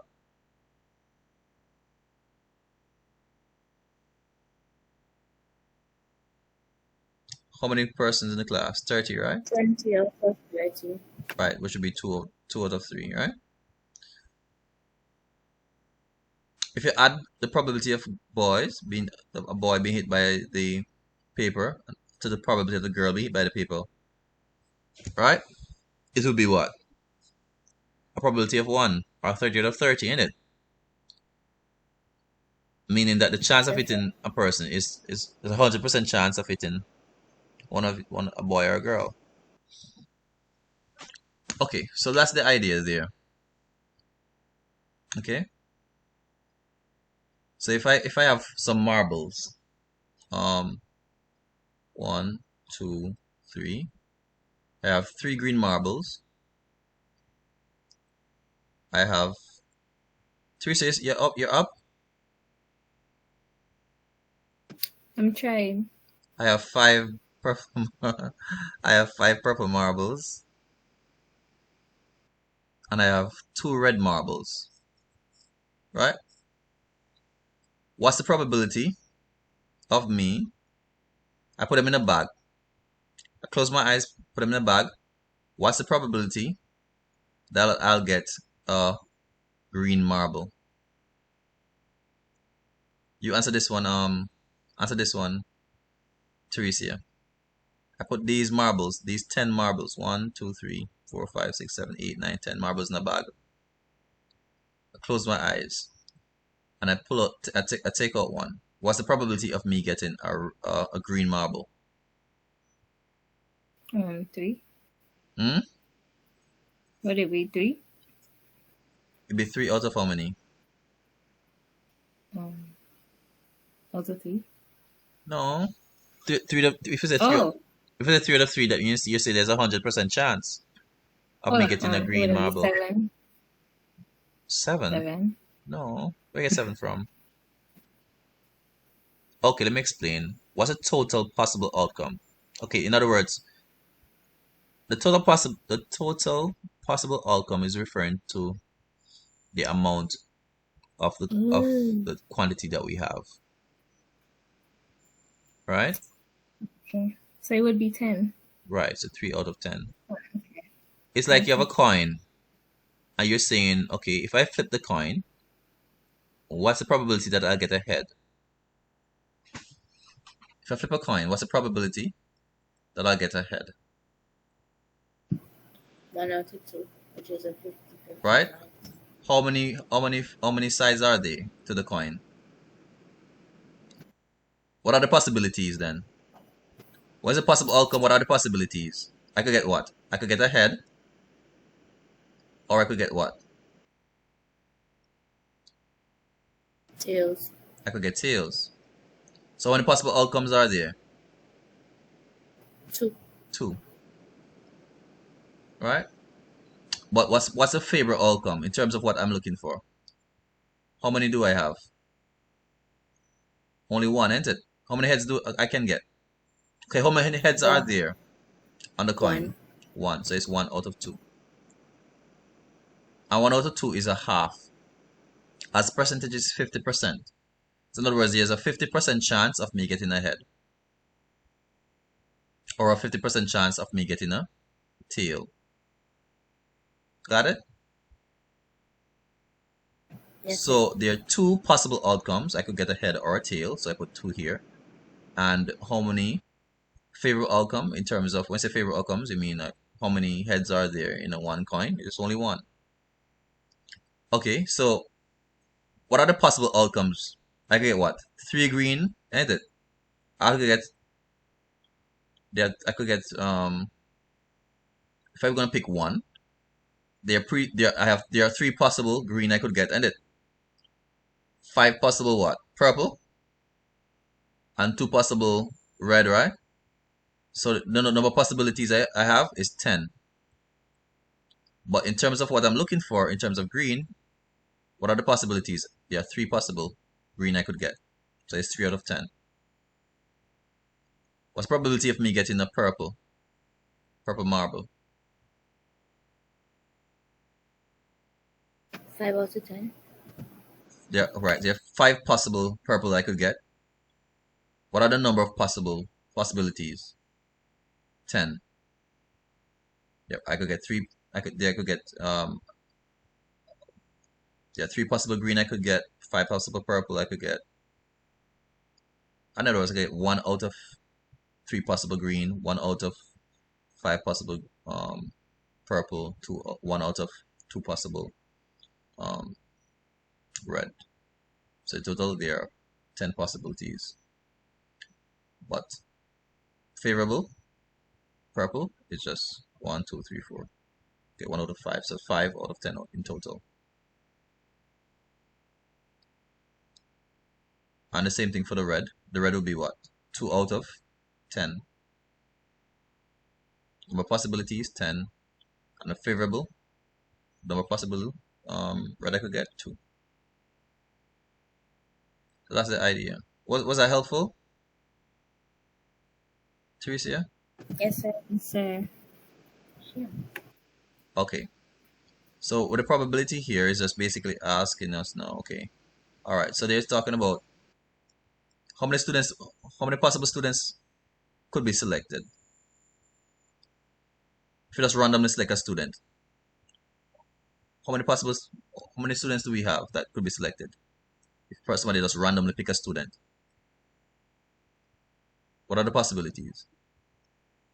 If you have 26 students and just select anyone at random, it means you have 26 possible students you could choose from, ain't it?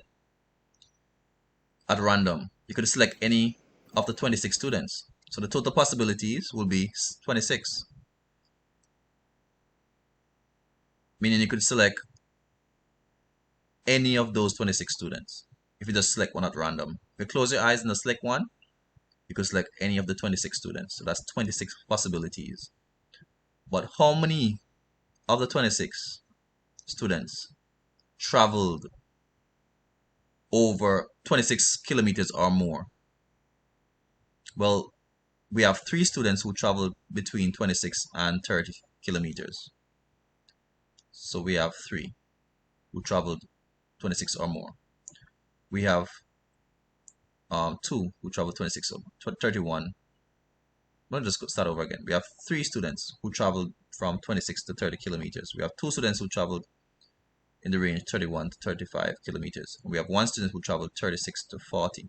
So all these students, 3, 2, and 1, that is 6 students, would have traveled in the range of 26 to 40 kilometers. Right? So the possibility of getting one of these students would be 6, because they have 6 possible, 6 persons who traveled between that range, 26 to 40. So it's 6 out of 26.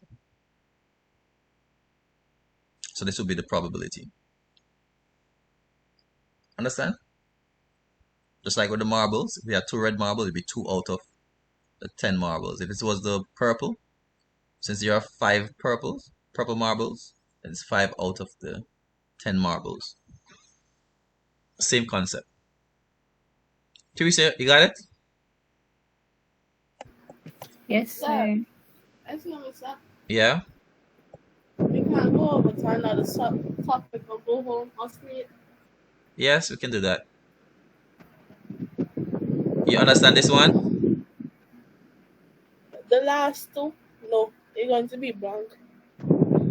No, well, it's easy. So it's easy stuff. I mean, you don't, which part you don't understand? The mean? The exact steps are there in the example. You're gonna still leave it. I'm going to screenshot it. If you leave it blank, you get 0 anyway. So it's up to you. Well, But the steps are there. You just need to know the steps. Alright? I'll probably explain it a little better when I make the video. But for the mean, you just multiply the midpoint by the frequencies. And when you get the total, you divide by the total amount of items that you have. In this case, 26 persons, you divide by 26, and that's it. So you multiply the frequency by the midpoint. Frequency times midpoint, frequency times midpoint, frequency times midpoint. And then you do what?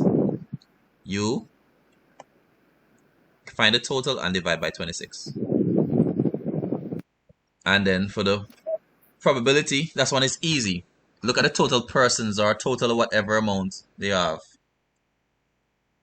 Alright? And look at what they're talking about and find how many you have in the frequency column belonging to that range. So let me just ask this question to one of you who's awake, well awake. What is the what's the probability if a student is chosen at random? What's the probability of a student chosen at random traveled less than 11 kilometers? Let me see if we can actually figure it out. What's the probability? 11 out of 26. 11 out of 26. 11 out of 26. Is she correct? Teresia?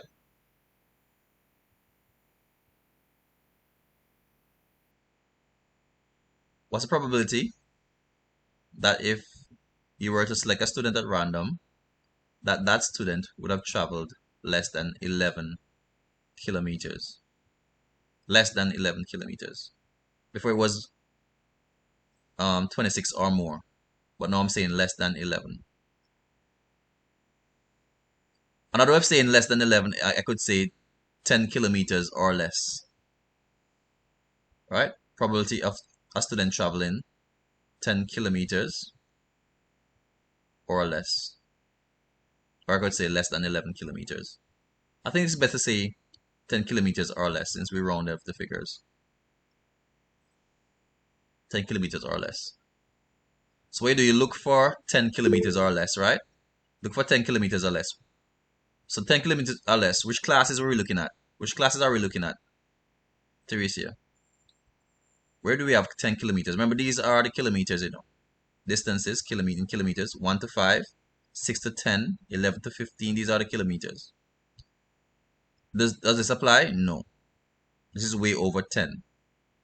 No. No. All these are over 10 kilometers. All these are out. What about 6 to 10? Does that fall in the category of 10 kilometers or less? Yeah. It's 10 kilometers or less. 6 to 10 is 10 or less. What about 1 to 5? Is that 10 or less? Yes. It's not 10, but it's definitely less than 10. So we have two categories that fall in the 10 kilometers or less category that they're asking about. But how many persons do we have in those two categories combined? We have 1 plus 2 persons. We have 3 persons out of 26. And that's the probability right there. Right? The number of possible outcome. If you select a student at random, you have 26 possibilities. You could select any of the 26 students. If you just close your eye and pick one. So the total is 26 students. So you always look for the total amount. That's the easiest part. And how many students is possible that you could actually select that belong to the category you're looking for? Well, there are 3 students that you could actually get by chance, right? All right, 3 of them. Favorite outcome, what you're looking for. 3 out of 26 students, and that's it. It's 3, I said. Anisha, where you got 11 from? The 8 plus the 3. Oh, remember that is midpoint. And the midpoint represents kilometers, not the individual persons. Oh, my bad. Wrong column. Remember, that's the reason why you have 38 at the bottom. Because that's not 26 persons, right? Those just represent the average of the distances traveled. Because we didn't want to use the 1 to 5, 6 to 10. We just basically use the average. to calculate the mean. All right, so you understand Yes, now? ma'am. Got it now? I was looking at the wrong column. Right. So, but you got it though, right? Yes, sir. Okay. Excuse me, sir. Yeah. Teacher, is we going to do another topic or are we going to get like go sleep? Okay. So you want us to do another topic and leave this one alone? Either that or come back tomorrow. Okay. Well, you guys tell me what to do. We come back tomorrow. Wait, how much more You can topic we have to continue do? if you want. Yes, sir. All right. It sounds like you have some distractions there, but let's go. So f of x, to find f of 2, we need the f of x function. So f of x is 3x minus 1. So we need to put the 2 into the f function, right? There are only two types of function that we have to worry about in terms of using the same letter. The function, for instance, f function, f of x, or f inverse of x. This is f inverse of x, and we have f of x. Sorry about that. This should be f of x. All right, but we're not talking about the inverse as yet. So we're not using this one as yet. All that we're given in the top, these are all the ordinary functions. None of these are the inverse functions. So we're not using this one as yet. And so any substitution we're making must be in these functions. So f of x equals 3x minus 1 is what's given here. And we want to enter 2 in that function. Notice that there's no inverse on the f or the h. So we're using the regular functions. We're going to replace the x with 2. So 3 times 2 minus 1. This is just substitution. 6 minus 1, and that's give us 5. Right, so we found f of 2, which is 5. Now we need to find what? H of negative 3. So we're going to add them together when we're done. So to find h of negative 3, which function are we using? The h function, which is here. And the h function is h of x is equal to, let's simply remove this, remove the arrow and put equal, and then put 2x plus 7 over x plus 5. This is just saying h maps x onto the function here. And so we're looking for h of negative 3, so replace the x with negative 3 in the h function, as we can see there. This is 2 times the x value, so 2 times negative 3. Add 7 in the numerator. Then the x value again, which is negative 3. We want to add 5 to it. And working it out, we're going to get 2 3's is 6. So that's 2 times negative 3 is negative 6. And negative 6 plus 7 is 1. Negative 3 plus 5, that's positive 2. And so h of negative 3, as worked out here, is a half. So find the value of f of 2 plus h of negative 3 is really 5 plus a half. And 5 plus a half is 5 and a half. Clear? Yep. All right, next question. It says find the value of the composite function. So here we have g of h of negative 3. What this is saying, guys, is that h of negative 3 is inside of g. When you have a composite function, you put in one function in the next function. So what we have here, instead of saying g of x, what are we saying? What are we replacing with x in this case? We're replacing x with what? H of negative 3. So instead of saying g of x, we are saying g of what? Instead of saying g of x, we're saying what? G of h of negative 3. Alright? That's the idea there. So let me go back over this one more time, because I know you guys got a little distracted there.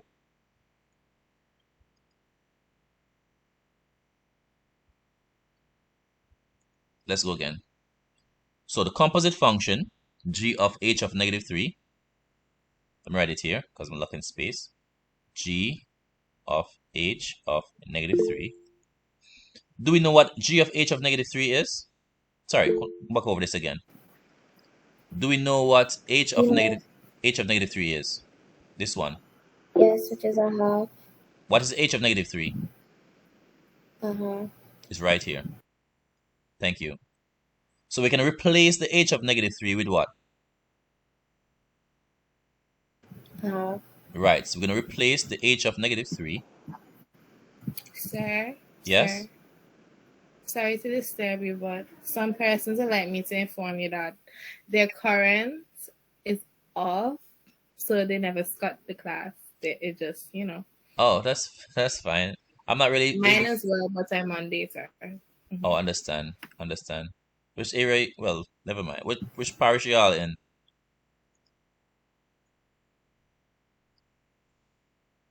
We'll call ABS and St. George's. St. Yeah. George's. Okay. It's all good where I'm at, St. John's. Alright, so g of h of negative 3. Are you following though? Add them for me, Anisha. So g, you guys are following? I'm going back over this. The composite function g of h of negative 3. We're given g. We're asked to find the composite function of g of what? I need you guys to respond so I know y'all are there. G of h of negative 3. Negative 3. Right. Okay, good. And what I'm saying now is that we know what this part is, h of negative 3. We worked it out already. What's h of negative 3? So I replace h of negative 3 with a half. So what I'm really finding is g of a half. So I got 7.5 for the answer. What function is g? Which function is the half we're gonna put in? We're gonna put the half into. This is saying a half in what? A half in what? A half in the g function, right? The person who has the background there, don't put on the mic. So there's a half in g, right? So we look for the g function that we have here. I'll put a half in that function, the g function. And what's the g function? 2 times x plus 5. So let me just write that quickly. G of x is 2 times x plus 5. So what we're doing, we're replacing the x with a half. So it's going to be 2 times what? A half plus 5. What's 2 times a half? This is not 2.5, you know. This is 2 multiplied by half. 2 plus a half is 2.5. But 2 times a half is what? It's 2 different things. 1. 1. Because 2 times 1 is 2. And 1 times 2 is 2. And 2 divided by 2 is 1. So when you have 2.5, you're not saying 2 times a half, you're saying 2 plus a half. Alright? So this is actually 1 plus 5. And our answer is 6. 6. Yeah. Because half of 2, this is 2 times a half, or half of 2, which is 1, plus 5 is 6. Got that? Yes, sir. What about the next one? F squared of 2. There's another way to write f squared of 2. What's f squared? How can we write f squared? What's another way of writing f squared? We're not squaring anything. It just simply means what? F? F times F. No, not times f, but f of f. This means f of 2. Right, so f, let me explain it. F squared of x literally means f of x. So it really means this. It means in the f function, we're going to put what? F of x. It means f of x in f. So this inner function goes into the outer one. So let's do this. F of f of 2. Alright, do we know what f of 2 is? Did we work out f of 2 already? What's f of 2? 5. F of 2 is what, guys? 5. Right. 5. Right. So we can replace this f of 2 here with what? We can replace the f of 2 with what, guys? The 5. With 5. So this really means 5 in f. This means 5 in f. This means what, guys? 5 in f. You guys following? Excuse me, sir. Yeah? Some of my comment had came off. Yeah, Same, man. same. Yeah, man, I understand. So I'm just flowing through this. Anybody lost? Or are you guys good? Excuse me, sir. Yeah. Which one is the equation where we have to put the two equations in one another? All composite functions are like that. I say composite function, yeah. Like when you have f of f or g of f, that means one function in the next. Oh, you're talking about like when we put the expression itself? Yes, the expressions. Oh, I didn't write any of those, but I can create some of that for you when we come in. I'm not sure if in the exam I had it like that, but I doubt. Okay, that's like when you have something like this. Let me explain that. That's like when you have g of f of x. So this means the f function goes in the g function. So for instance, where we have the f function is 3x minus 1, right? For this one,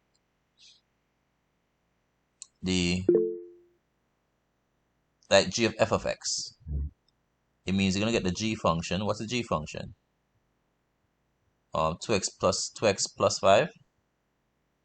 So the g function, the first one, that's 2x plus 5. And in this g function, 2x plus 5, I'm going to replace the x with the f function. And the f function is 3x minus 1.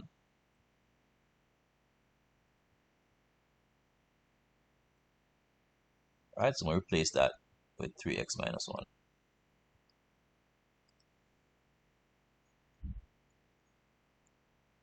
And so when I multiply it out, I get 6x minus 2 plus 5. And so that's 6x plus 3. So g of f of x is 6x plus 3. Alright, so I put the g function first. That's why I have it in purple here. And the f function within it. Or we can illustrate it a little better using the other color.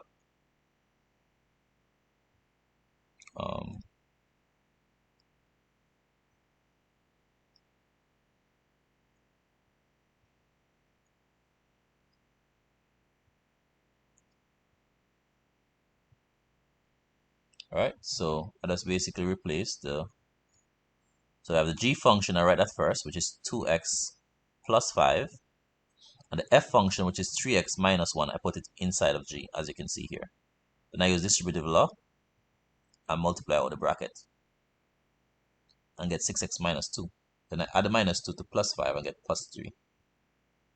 So that's my g of f of x function. But looking at this though, this is saying the value of the composite function g of f of 2. So I can use this that I just found here, g of f of 2. Since it's a g of f of x function, I can just replace the x with 2. And so this is 6 times 2 plus 3. That gives me 12 plus 3, which is 15. So to find g of f of 2, I can find g of f of x first. So we can put the 2 in that composite function expression. But there's another way to do this. I don't have to find the expression. I don't have to find this expression first. What I could do is to consider the fact that I know what f of 2 is. What is f of 2? I could work out the inner one first. So even if they didn't give us what f of 2 is, or ask us to work out f of 2, what I could do first is to say, okay, well, in order for me to work out g of f of 2, I can find out what f of 2 is. I can find out what f of 2 is. What is f of 2? Right? What is f of 2? And then once I find what f of 2 is, I can replace the f of 2 in g. So what is f of 2? Now we work out f of 2 already. You might remember what f of 2 is? So this is f of x. F of x equals 3x minus 1. Then I replace the x with 2 to find f of 2. So it's 3 times 2 minus 1. And f of 2 was worked out to be 5. So here, when finding g of f of 2, since I know f of 2 is 5, all I need to do is what? Replace the f of 2 with 5. And now what I'm seeing is 5 in g. What's the g function? The g function is 2 times x plus 5. That's what was given to us for the g function. The g function is 2x plus 5. So, in finding g of 5, I know it's 5 in g, and g is 2x plus 5. X, I'm replacing the x with 5. And this gives me 2 5s, 10, plus 5, which gives me 15. Same answer. Again, in finding g of f of 2, I don't need to use the expression for g of f of x. I can just simply find out what f of 2 is using the f function. And the answer to f of 2, which is really what? 5. I put it in g. Because f of 2, this means f of 2 in g. And f of 2 is 5, so it's 5 in g. And this is the g function, 2x plus 5, so it's 2 5s plus 5. The other method is to put the f expression in the g expression and form an expression for g of f of x. And once I have that, I can just slip the 2 where x is. Replace x or substitute x with 2. And that will give me 6 2s plus 3, which is same 15. Alright, is that clear to anyone? Yes, sir. Yes, sir. Alright. So you can send a video. I did a video of this one already. It's on YouTube. The same questions I'm going through now, I did them on YouTube already. I didn't use the expression in the expression technique. Although 6 you could ask you to do that. They could ask you to find g of f of x. If they ask to find g of f of x, you just have to find it as, just put the f of x, which is 3x minus 1, in the g function, which is 2x plus 5. Put that where x usually go, and that's and then multiply it out. That would be the answer. And then you might ask the follow-up question like what g of f of 2 is, which you can use this, or you can just do what I did here. Now, what about the inverse of f of x? Well, first, before we find the inverse, let's remind ourselves what f of x is. F of x is what? But remember what f of x is? 5. 3x minus 1. So what's the inverse? How do we find the inverse? Somebody remember?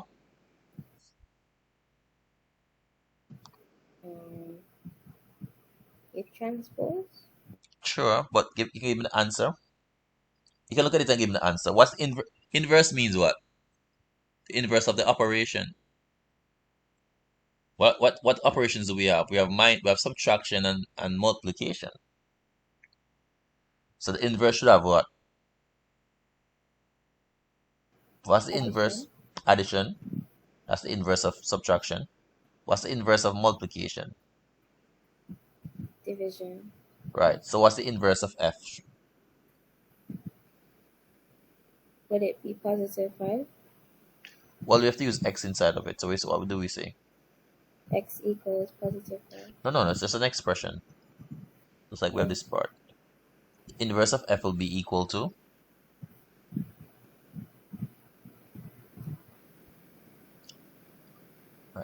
So you didn't Not review? sure. I don't remember. Okay, that's fine.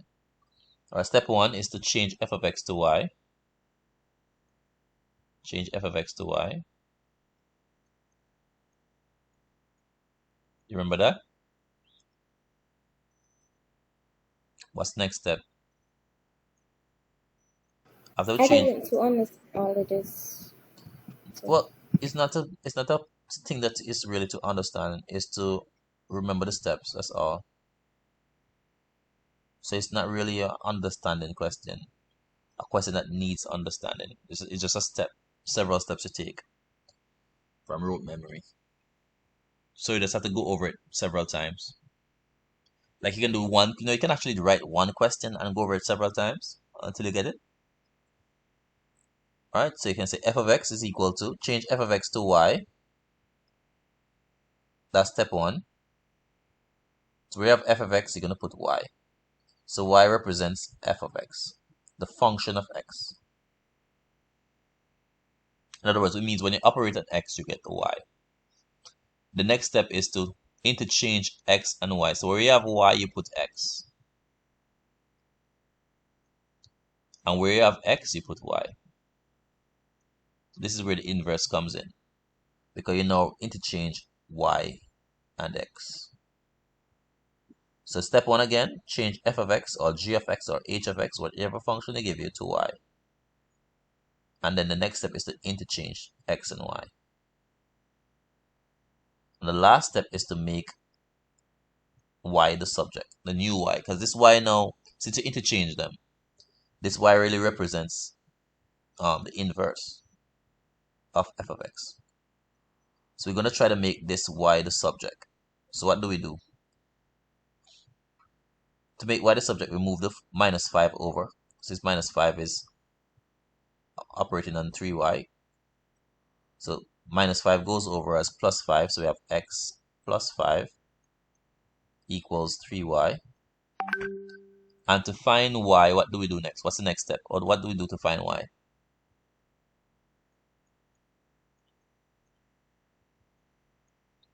We divide both sides by 3. And so this gives us y equals x plus 5 over 3. And then we write the inverse as f inverse equals x plus 5 all divided by 3. This is our inverse. Let me not forget the x. That's the inverse function. Got it? somewhat. Yeah. The reason why some of you don't get it because you guys were using the shortcut. We just look at the original function and say it's gonna be x plus 5 over 3. Alright, you can also do that, but it's nice to know the steps by heart, especially for the complicated functions. Okay, you can go over that part. So now we can actually use this inverse function to input our value for the inverse of a half, f inverse of a half. So we're going to say, what we're going to do this. Where x is into the half, right?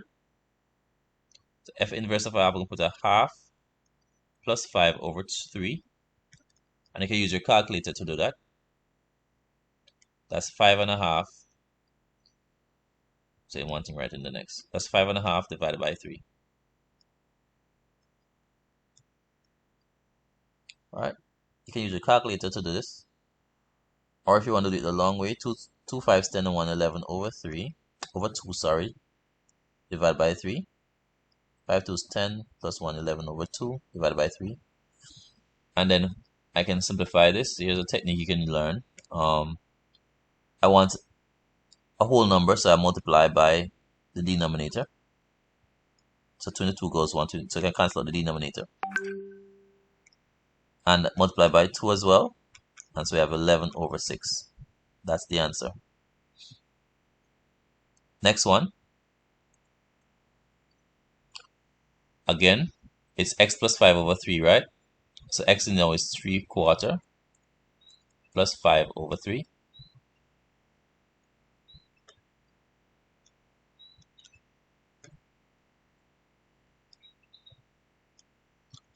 And it should be calculated, you can do this, right? So it's 5 3/4 divided by 3. Put it in the calculator and you should get your answer right away. Long way, 4 5 is 20 plus 3 is 23 over 4.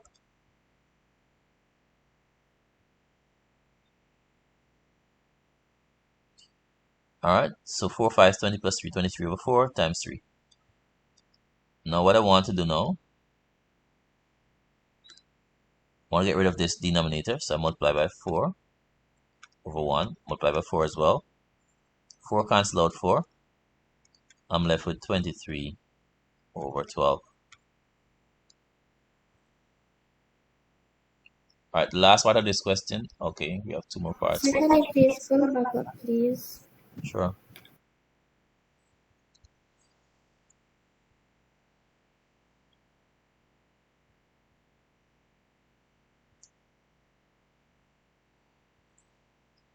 You don't need to copy the steps. Just make sure you carry out the steps correctly. You can use a calculator. Once you substitute your answers, just put it in.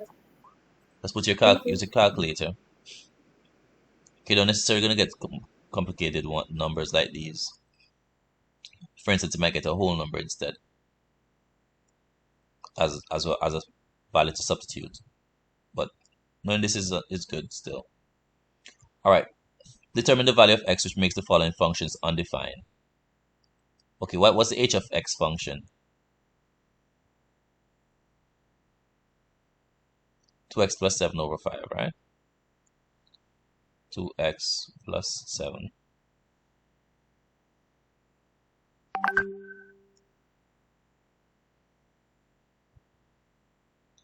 Two x plus 7 over x plus 5.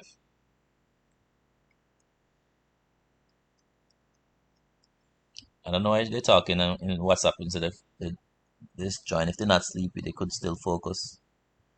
But anyways, determine the value of x, which makes the following function undefined. Now, a function is undefined if the denominator is equal to 0. Alright? A function is undefined if the denominator is equal to 0.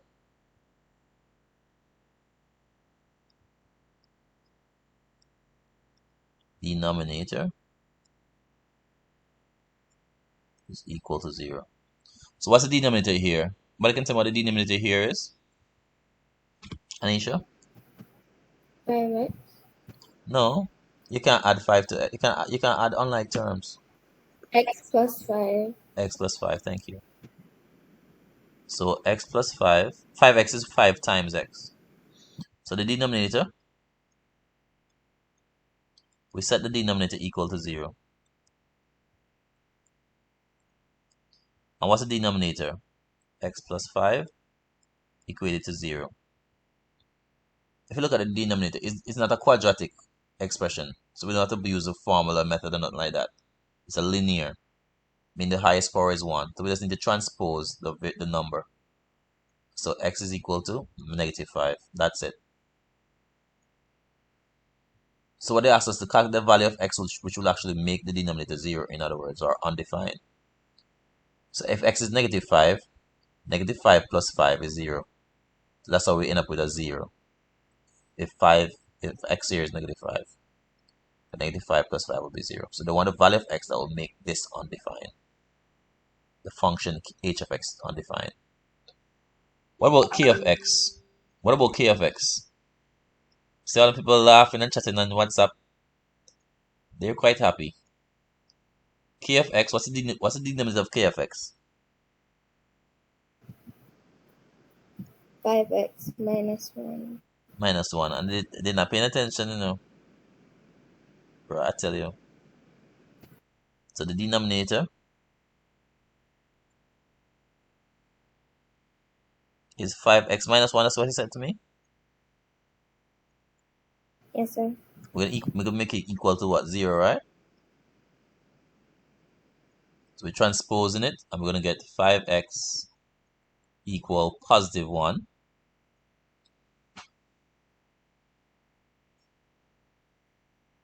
And now we want to find x. We're gonna do what? Divide by what? 5. Divide by 5. So x is equal to 1/5. That's the answer for that one. So if we plug 1/5 into this function, we plug 1/5 in this, it'll be 7 times 1/5 plus 1 divided by 5 times 1/5 minus 1. Alright, and this will give us 7 over 5 plus 1 divided by, now 5 times 1/5 will be 1. I subtract 1, and that will be whatever this is, 7/5 plus 1 over 0. So it'll be undefined, could divide it by 0. So 1/5 is correct as our second answer. 1/5 will make this function, k of x, undefined. Alright, the last thing for the night. Determine the values of a and b of the mapping diagram below. This is the function we're given. 3x minus 1. That's the f function that we've been using all along. So how do we find a? Going from the x to the y. How do we find a? Huh? Look at the last question. So, yeah? Can you go back up, please? Sure. I'm hardly hearing the person talking. This one? Yes, sir. Okay. I should put here that the denominator will making the denominator equal to 0, right? So this, if taking down this, just like we did in the first part, we just take the denominator and equate it to 0. So this is the denominator of the k of x function. Equate it to 0, and then we transpose and then find x.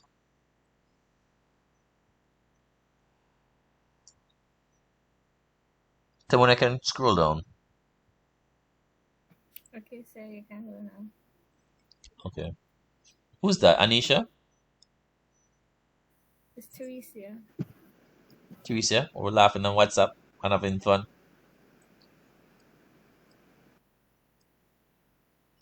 Nothing wrong with that. Have your fun. Just make sure you watch the videos when I send them. So you can pass, right? I hope you all get 80s and 90s. So using the function f of x equals 3x minus 1, determine the values of a and b for the mapping diagram below. Okay, if you're going from the x values to the y values, you use the ordinary function. F of x equals 3x minus 1. Is Drew sleeping or she's up? No, x. No, I'm up, but my laptop died. Dying. Oh boy, let me hurry up then. So this is our x value, right? What's the x value? 3. So we're going to plug it in. So it's 3 times 3 minus 1 equal 9 minus 1 equal 8. So a is actually equal to 8. The value, the letter here is just representing the number. What number should go here? When you plug 3 into the function, the regular function, will take us from the x to the y coordinate, then we will actually get, when 3 goes in, we get 8. So really, it's 8 that really should be here. But a there is just telling us to find the value. So how you get the 3? We got the 3 form to put into the f function. Good question. You tell me. Look over on this. From the box. Yeah, look over on the mapping diagram. We call it the mapping diagram. I have x. This is the x. This is the domain. Yes. This is the range or codomain. We also call these the x values and these the y values. So the x value we have here is what? 3, right? So that's why I can replace x with 3 because this is the x value. I'm gonna get the y value of a, which is 8. We put 3 into the function. So we input 3, which is an x value, and we output 8, which is a y value. Got it? Anisha? Not 100%. So we didn't do this. No, it's the same thing we've been doing all along. It's the same thing. Of course, I did give you all a mapping diagram. It's just the diagram is confusing. Huh? You didn't teach us the diagram one. You didn't teach us the diagram one. Of course we did it. You probably check your book. You don't remember me No, give. sir, we did not. I read everything. Hold I on have that there. in my book. We didn't do that. Hold on there. I never teach you and explain to you that this. Sir, chip your tip out already. You never teach how we that. You Never. didn't teach us that, Okay, sir. I never give you. It's the tiredness. I never give you notes and said this is the domain, Yeah. and this is the range. No. This is No. a codomain. Yep. No, it's just No. codomain. Class. Sorry. All right. So maybe it's the Class. No. Maybe never get it around to you guys. Sorry about that. But it still doesn't matter because it's the same thing we have been doing. Nevertheless, I just never explained the from a mapping diagram perspective with you guys. But it's just a minute of explanation because it's the same thing you have been doing. You just explain that this in this column. So don't worry about never. You have done everything here already. This is just the x coordinate or x values, and these are the y values. Got it? So you're using the regular function. It's the same thing, just put in a different way. So when you look at this, for instance, you see what we're doing here? We're substituting, right, guys? You listen to me? Yes, sir. Okay. When you look at this, we have f function, right? 3x minus 1. When you put the 2 inside the function, that's the x value, right? Replace the x with 2.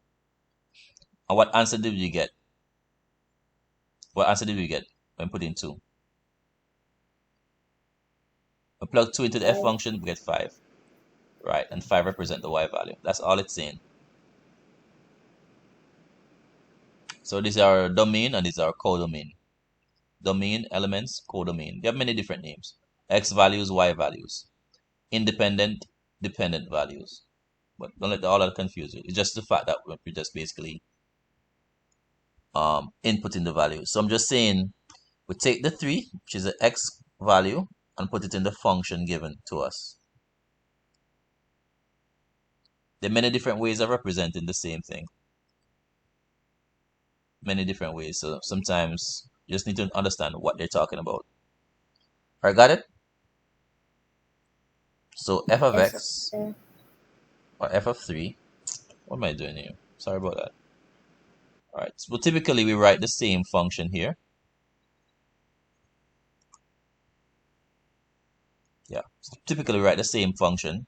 F of x equals 3x minus 1 right above it, then arrow. And we tend to, that's where the arrow comes from in what I had before. F maps x onto the y value of 3x minus 1. See where the arrow comes from now? The same mapping diagram. Okay, you've seen the arrows. Alright, so we take the x value of 3 and plug it into this, and we output 8. Got it? Alright, Yes, sir. so here's a question though. What do you think will happen now? What do you think will happen if we were to move from from the negative 7 back to this direction? What do you think we'll have to do? Want a smart answer. We're not going from 3. We're not going from x to y. No, we're going from y to x. What do you think we'd have to do? The inverse. Yes, use the inverse. Who said that? Shanicia. Shanicia? Alright. Wow. Shanicia finally talk. Very good. We use the inverse. Alright. So the inverse. Who's that? Somebody just. Tishan. Who? Tishan. I added him. Okay. So we use the inverse. Alright? We use the inverse. That's the reason why we replace x. Remember with the inverse we use x, so we interchange x and y? Anyways, what's the inverse of f? We found that already, right? What was the inverse of f? Did we find the inverse of f? Anyways, the inverse of f is, yes we did. The inverse of f is, look at somewhere up here.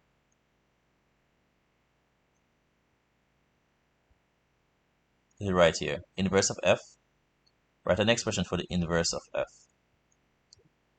X plus 5 over 3. Alright? So we're going to put inverse of f is x plus 5 divided by 3. Now why am I writing the inverse? To show you that when you want to go from the x values to the y values, use a regular function. But when you want to reverse it, from y to the x values, we use the inverse function. So the inverse, alright, now remember we actually interchange x and y. So we said the y became x, right? So that we have this x here is actually a y value. So the y value is -7. And the reason why we can replace x, the x with -7 is because we interchange x and y along the way. So what we have here is -7 plus 5 divided by 3, and the answer we get is going to be -2 over 3. That is our x. That's going to be our x value. All right. So that is our x. Going to be our x value. Yes. So b. So b is -2 over 3. All right. Now to see that to show that this actually really works. To show it actually works. Yes. To show it actually works, we can actually try to do the reverse and see if we get the same answer. Let's see. So b, we said b is -2 over 3, right? So let's try to go from b to who's messaging sending all those messages? To go from, Excuse me, sir. yes? I have to go. Apparently, I'm not home, so. Okay, that's fine. I'm on my way home. Okay, that's fine. I'll send the videos once I finish them. And you can continue watching those that are already recorded. Alright, so back to what I was saying. I'm going from b here. And b here we said is what? -2 over 3?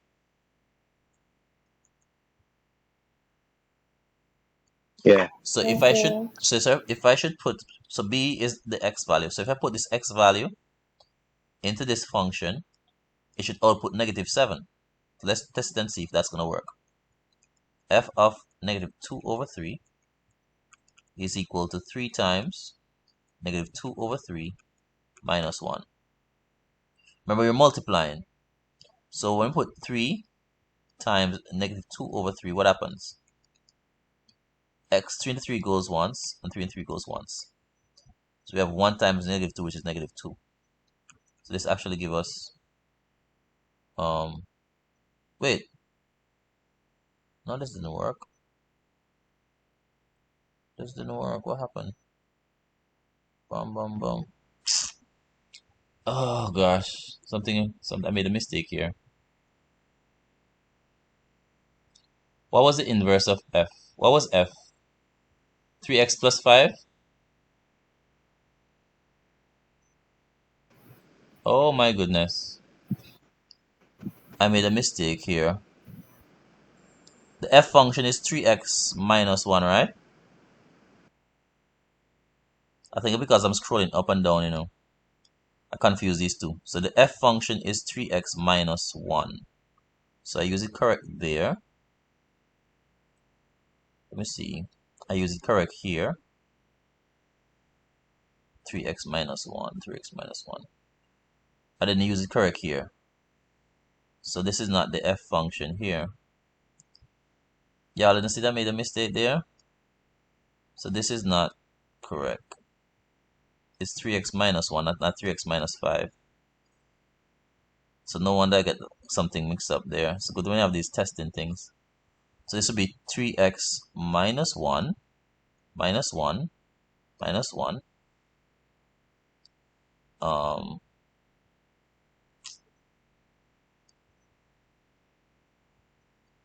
Okay, so let me just replace that.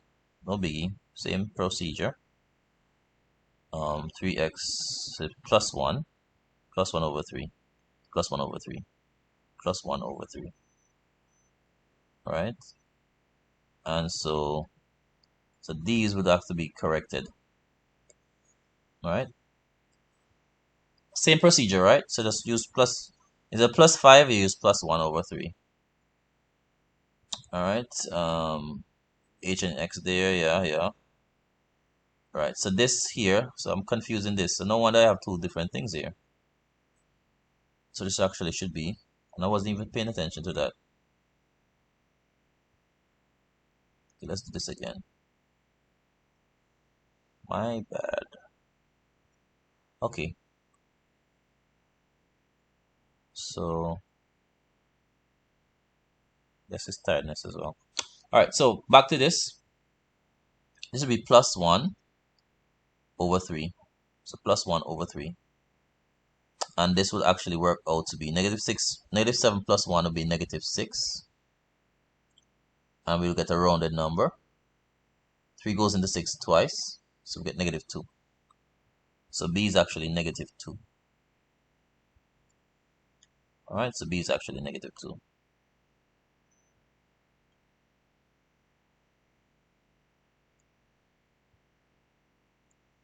So when I plug that in, B is negative 2, so this is actually negative 2, right?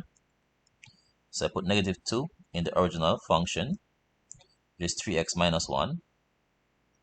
3 times negative 2 is negative 6 minus 1. And negative 6 minus 1 give us negative 7. So we see that it worked. When we use the inverse function, going from the y coordinate or the y value of negative 7 to the x value, we got negative 2 for the x value. And we see when we plug this x value into the original function, it actually gives us the y value. Anisha, you're up? You're good?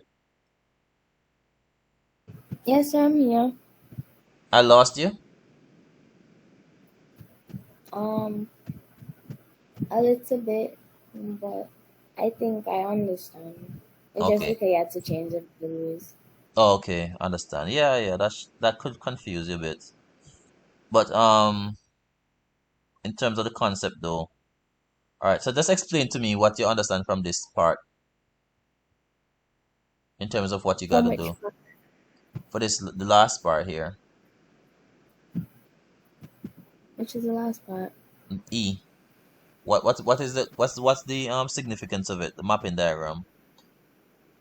As in terms of like what I did. They What you gave what? you the function, so Hmm? you just put the 3 into the function because it's on the x side. So you substituted it, and it works it out accordingly. Right, you're almost there and giving a great explanation. Why did I put it? Why did I put the 3 in the regular function as opposed to the inverse? Because it's on the x side. Okay.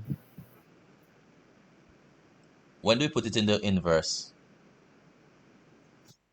When you When you're put, going from y to x. yeah, wow, you understand the concept fully, man. That's 100% right there. You're not a problem then. You got the main concept, right? You understand the main concept. Probably even doing it over probably helps cement that thing. All right. So what is your main challenge with this particular topic, though? Finding the inverse. Sometimes. Okay. So let's run this one more by me again. Let's go. To go from the x to the y, going from 3 to a, from the x coordinate of 3 to the y coordinate to find out what a is. So we're gonna plug 3 into what, the regular one, right? So f of 3 Yes, sir. is equal to 3 times 3, because x is 3. 3 times 3 minus 1. That's 9 minus 1. And that gives us what? 8, right? So A is 8. Yes, sir. So we can replace this A with what? With 8, correct?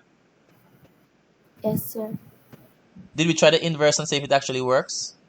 Try put the 8 in the inverse. Let's try that now. No, Let's try that. The inverse is what?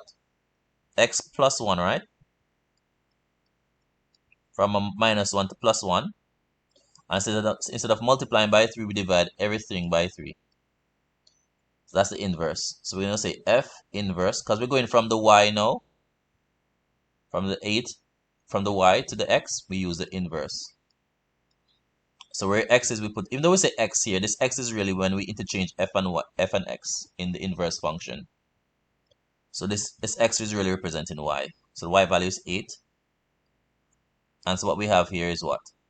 8 plus 1 divided by 3. What's 8 plus 1? 9. What's 9 divided by 3?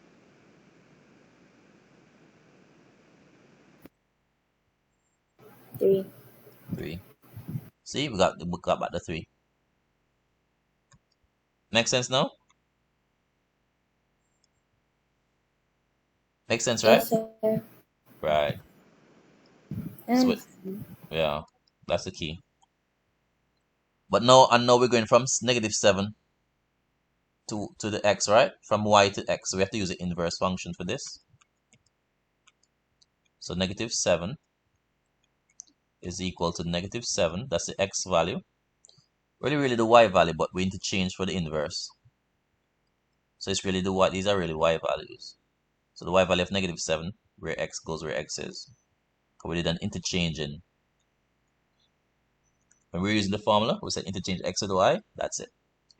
To become negative 6 over 3, give us negative 2.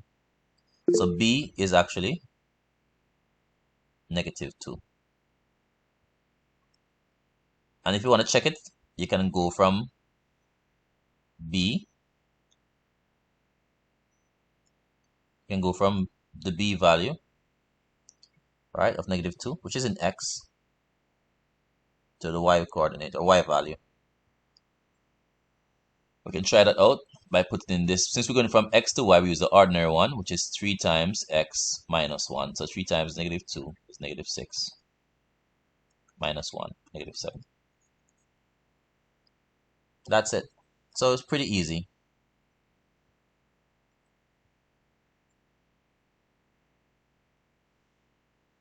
Any question? Anisha, you have to tell me because I can't see. No. Anybody was saying something as people are texting? No? No questions. Alright. Alright, I think we should end here. I think we basically covered all the questions. The others are in video, including the one I sent, multiple choice. Multiple choice, yeah. That last one that you say you guys covered already.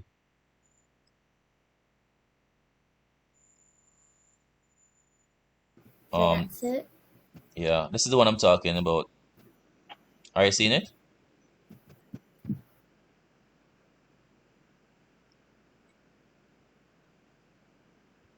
Are you seeing it?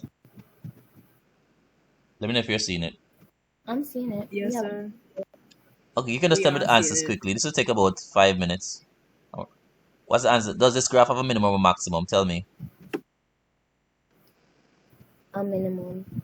A minimum. Very good. This is the lowest point, right? It has a minimum. Yes, sir. So the answer is minimum. What values of x that makes it a minimum?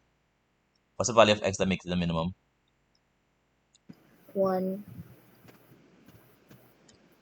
Right, so you look at the minimum point. It's a minimum point, and you go up on the x-axis. So this is our x-axis. And this one is our y-axis here, going up and down. So you go to the minimum point, and you go right up. The value of x is x equal 1. What's the minimum value of the graph What's the minimum value of the graph? Minimum value is the lowest point on the graph, the y value of the lowest point on the graph. What's the minimum value? Y equal what? Y equal -4. Right, that's the lowest value. So if you're measuring how low it is, you have to use the y-axis like a ruler. How far up, how far down? And how far down? This is the lowest point on it.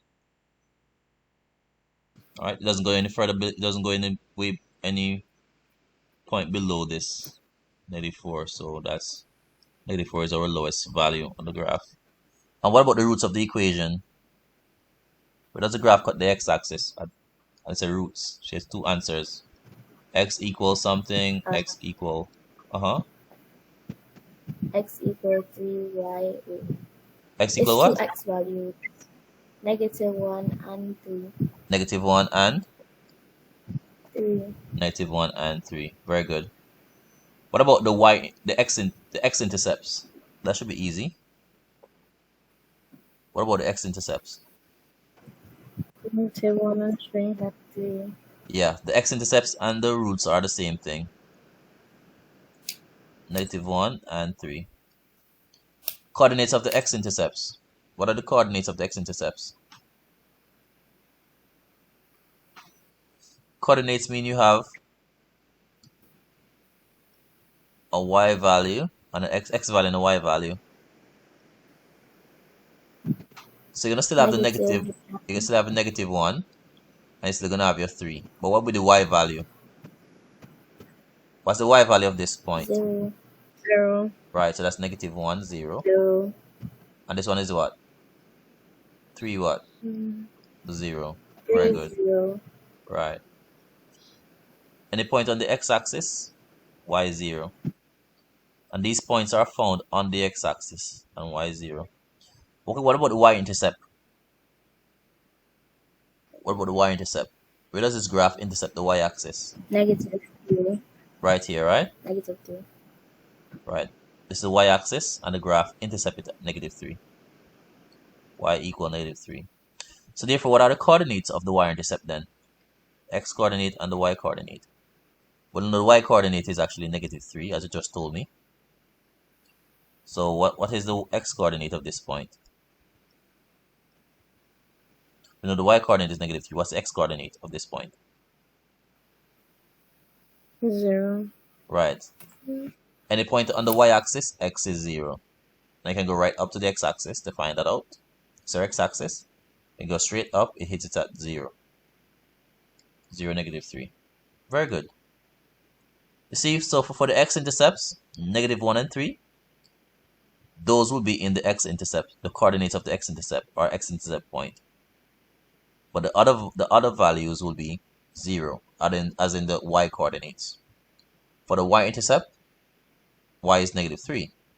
So the coordinates of the y-intercept point will be something -3, be 0, -3. The last two now. See, this question is very easy. What are the values of x when y equals -3? What are the values of x when y is equal to -3? No, 0. Okay, this one is a tricky one. You think it's 0?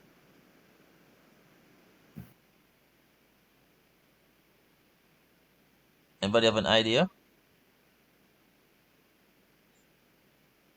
Okay, where's the line y equal -3? Where's the line y equal -3? So wait, what it's 3. It's 3. No, y equal -3. No, it's 2. The values of x. So we're gonna do, you're gonna draw a line through the line y equals. Look at the y axis. Where is -3 on the y axis? Right here, right? So you draw a line through that. Right? You draw a line through that. 2? Yeah. It's not 2. +2. Somebody's trying to get in. I added her. Who is it? Courtney. Oh wow. Alright, so this is the line y equal -3. You're giving the right answers. This is the line y equal what? -3, right? 3. Right. And so you're going to go on the graph itself, where this line touches the graph. Where does this line y equal -3 cross the graph? Right here, right? 2. And right here as well. You realize that? The line y equal -3 cut the graph here. If you're cutting, you cut along this line. You actually cut this graph. You actually cut this parabola right here, as well as right here, innit? Agree? So what are the x values of those 2 points? X is equal to what? 0 and 0 and x equal. Let's look at the next one. 2. And x equal 2. Got it? Understand? Yes, sir. All right. What is the equation of axis symmetry? The equation of the axis symmetry. X equal 1. X equal 1. Right. So looking at. So what you can do for this one is very easy. What you can do, you can look at any corresponding points, like right here and right here, and find the center line. The center line between this and this point will be right here, innit? This line right here, innit? It cuts through 1, innit? I can look at this one and this one, and the right will be right here. So the center line will actually pass through these two. So this is our axis of equation of, well, the axis of symmetry. First of all, is a straight line, and the equation of it is what? X equal, as I said, x equal what? 1. Yeah, x equal 1. Right, x equal 1, because cut the x-axis at 1. So x equal 1.